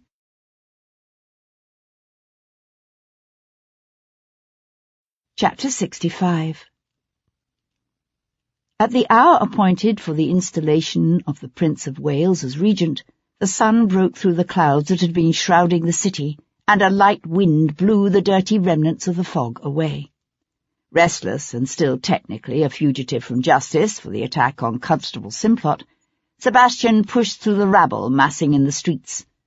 He was crossing Piccadilly when Sir Henry Lovejoy hailed him from the open window of a passing hackney. "If I might have a word, my lord?" Nodding, Sebastian waited while the little magistrate paid off the jarvey. Together they entered the park and turned toward the lagoon to walk along in silence until the crowds thinned around them. Lovejoy said, "I thought you should know that Constable Simplot regained consciousness last night. His fever has broken, and the doctors say the prognosis for his recovery is quite promising." "The man must have the constitution of an ox." An unexpected smile played about the magistrate's thin lips. "That is roughly the opinion of his doctors." The smile faded. "He told us what happened that afternoon on Brook Street. Needless to say, Chief Constable Maitland has been dismissed from his duties." Sebastian nodded. He supposed he should feel relieved that the young constable had survived to give witness to the truth. Perhaps in time, Sebastian thought, he would feel relief. But at the moment he simply felt numb, as if it had all happened long ago in someone else's lifetime. "I was most impressed," Sir Henry was saying, "by the way you went about the task of discovering the true identity of the killer. Your investigative abilities are quite remarkable, my lord. If you weren't a nobleman, you'd make a fine detective." Sebastian laughed. "Some cases, of course, are more difficult for our office to deal with than others," said Lovejoy, "particularly those cases involving the royal family or members of the nobility." He cleared his throat uncomfortably and squinted off into the distance. "I was wondering, given your talents and abilities, if you might be interested in occasionally cooperating with our office on such exceptional cases. On a purely unofficial basis, of course." "No," said Sebastian baldly. Lovejoy nodded, his chin held tight against his chest. "Yes, of course, I understand. It's a passion not many feel, that driving need to see justice done in this world, to stand on the side of the weak and disadvantaged against the influential and powerful, and fight to right a terrible wrong. It's such a pervasive, grinding thing, injustice, and unfortunately all too common. I suppose the only way most people can tolerate it is by simply shrugging their shoulders and ignoring it and going on living their own lives. Unless, of course, the injustice falls on them or those they love." "I know what you're trying to do," said Sebastian, "but you're wrong about me. What I did was motivated by self-interest, nothing more." "Of course." They had reached the lagoon now. Lovejoy paused, his eyes narrowing as he stared out over the wind-ruffled water. "I looked into the records of your service in Portugal," he said after a moment. "I know why you sold out." Beside them, a drake lifted off the water. Sebastian narrowed his eyes, watching it rise up, its outstretched wings beating against the blue winter sky. "You read too much into that." "Do I?" Sebastian swung his head to look at the man beside him. "I killed him. You know that, don't you?" They both understood it was Wilcox of whom they now spoke. "You let him die? There is a difference. We are taught that to take another life is wrong, yet the state does it and calls it justice. Soldiers on the battlefield kill and are named heroes." The little magistrate turned up his collar against the cold wind blowing off the sunlit waters. "What you did was wrong, but it's a sin we both share, and a choice that I, for one, am glad you made." "Choices," the man had said. "It all comes down to choices." In the distance, a cannon boomed, and another. Then they heard a roar as tens of thousands of voices raised together in a cheer. "So," said Sir Henry Lovejoy, "the Regency begins." "No, wait." George, Prince of Wales and soon-to-be Prince Regent, sucked in a desperate gasp of air and flung out one fat, beringed hand to grasp the red-lacquered back of a nearby chair. "I can't go out there yet. I can't breathe. Oh, God, do you think it's my heart? I feel a series of palpitations coming on. Where is Dr. Heberton?" Charles, Lord Jarvis, wrenched the stopper from a vial of smelling salts and waved the pungent concoction back and forth beneath his prince's pale nostrils. "Here, here, your Royal Highness, you'll be fine. An understandable attack of nerves, that's all," he said soothingly, then whispered in an urgent undertone to one of the prince's gentlemen, "Loosen his corset." From his position near the door, the Earl of Hendon slipped a watch from his waistcoat pocket and frowned. The Privy Council had already been kept waiting for an hour, but then everyone at court was accustomed to waiting for the prince. There was no reason to expect his installation as regent to be any different. The prince was breathing better now, but Jarvis shook his head at the Earl of Hendon and pressed a glass of wine into the prince's trembling hands. It hadn't been an easy thing, shepherding the prince toward his new position as regent, while simultaneously manoeuvring to keep the Whigs out of government. That girl's murder, coupled with the apparent involvement of Hendon's son, had come perilously close to scuttling the entire scheme. But in the end, all had come off as planned. The Whigs had been discredited, Perceval and the Tories would remain in power, and the war would continue until the French were finally, irrevocably, crushed. Soon there would be no one left in all the world to challenge British supremacy. Unconquerable and all-powerful, Britannia would take her divinely ordained position as the new and final Rome. It was to be the happy fate of Jarvis's own generation of Englishmen to witness the final inauguration of an empire that would last 1,000 years and more into the future. "Jarvis," the prince's voice rose in a peevish whine. "Where is Jarvis?" "Here," said Jarvis, easing the wine-glass from his prince's plump fingers. "Shall we go, your Highness? England and your destiny await you."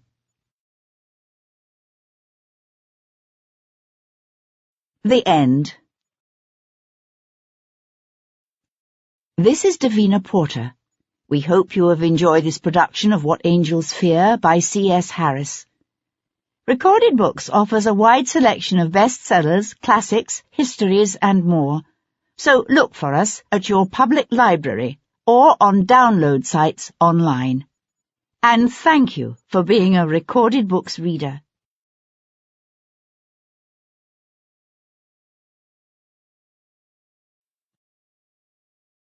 Audible hopes you have enjoyed this program.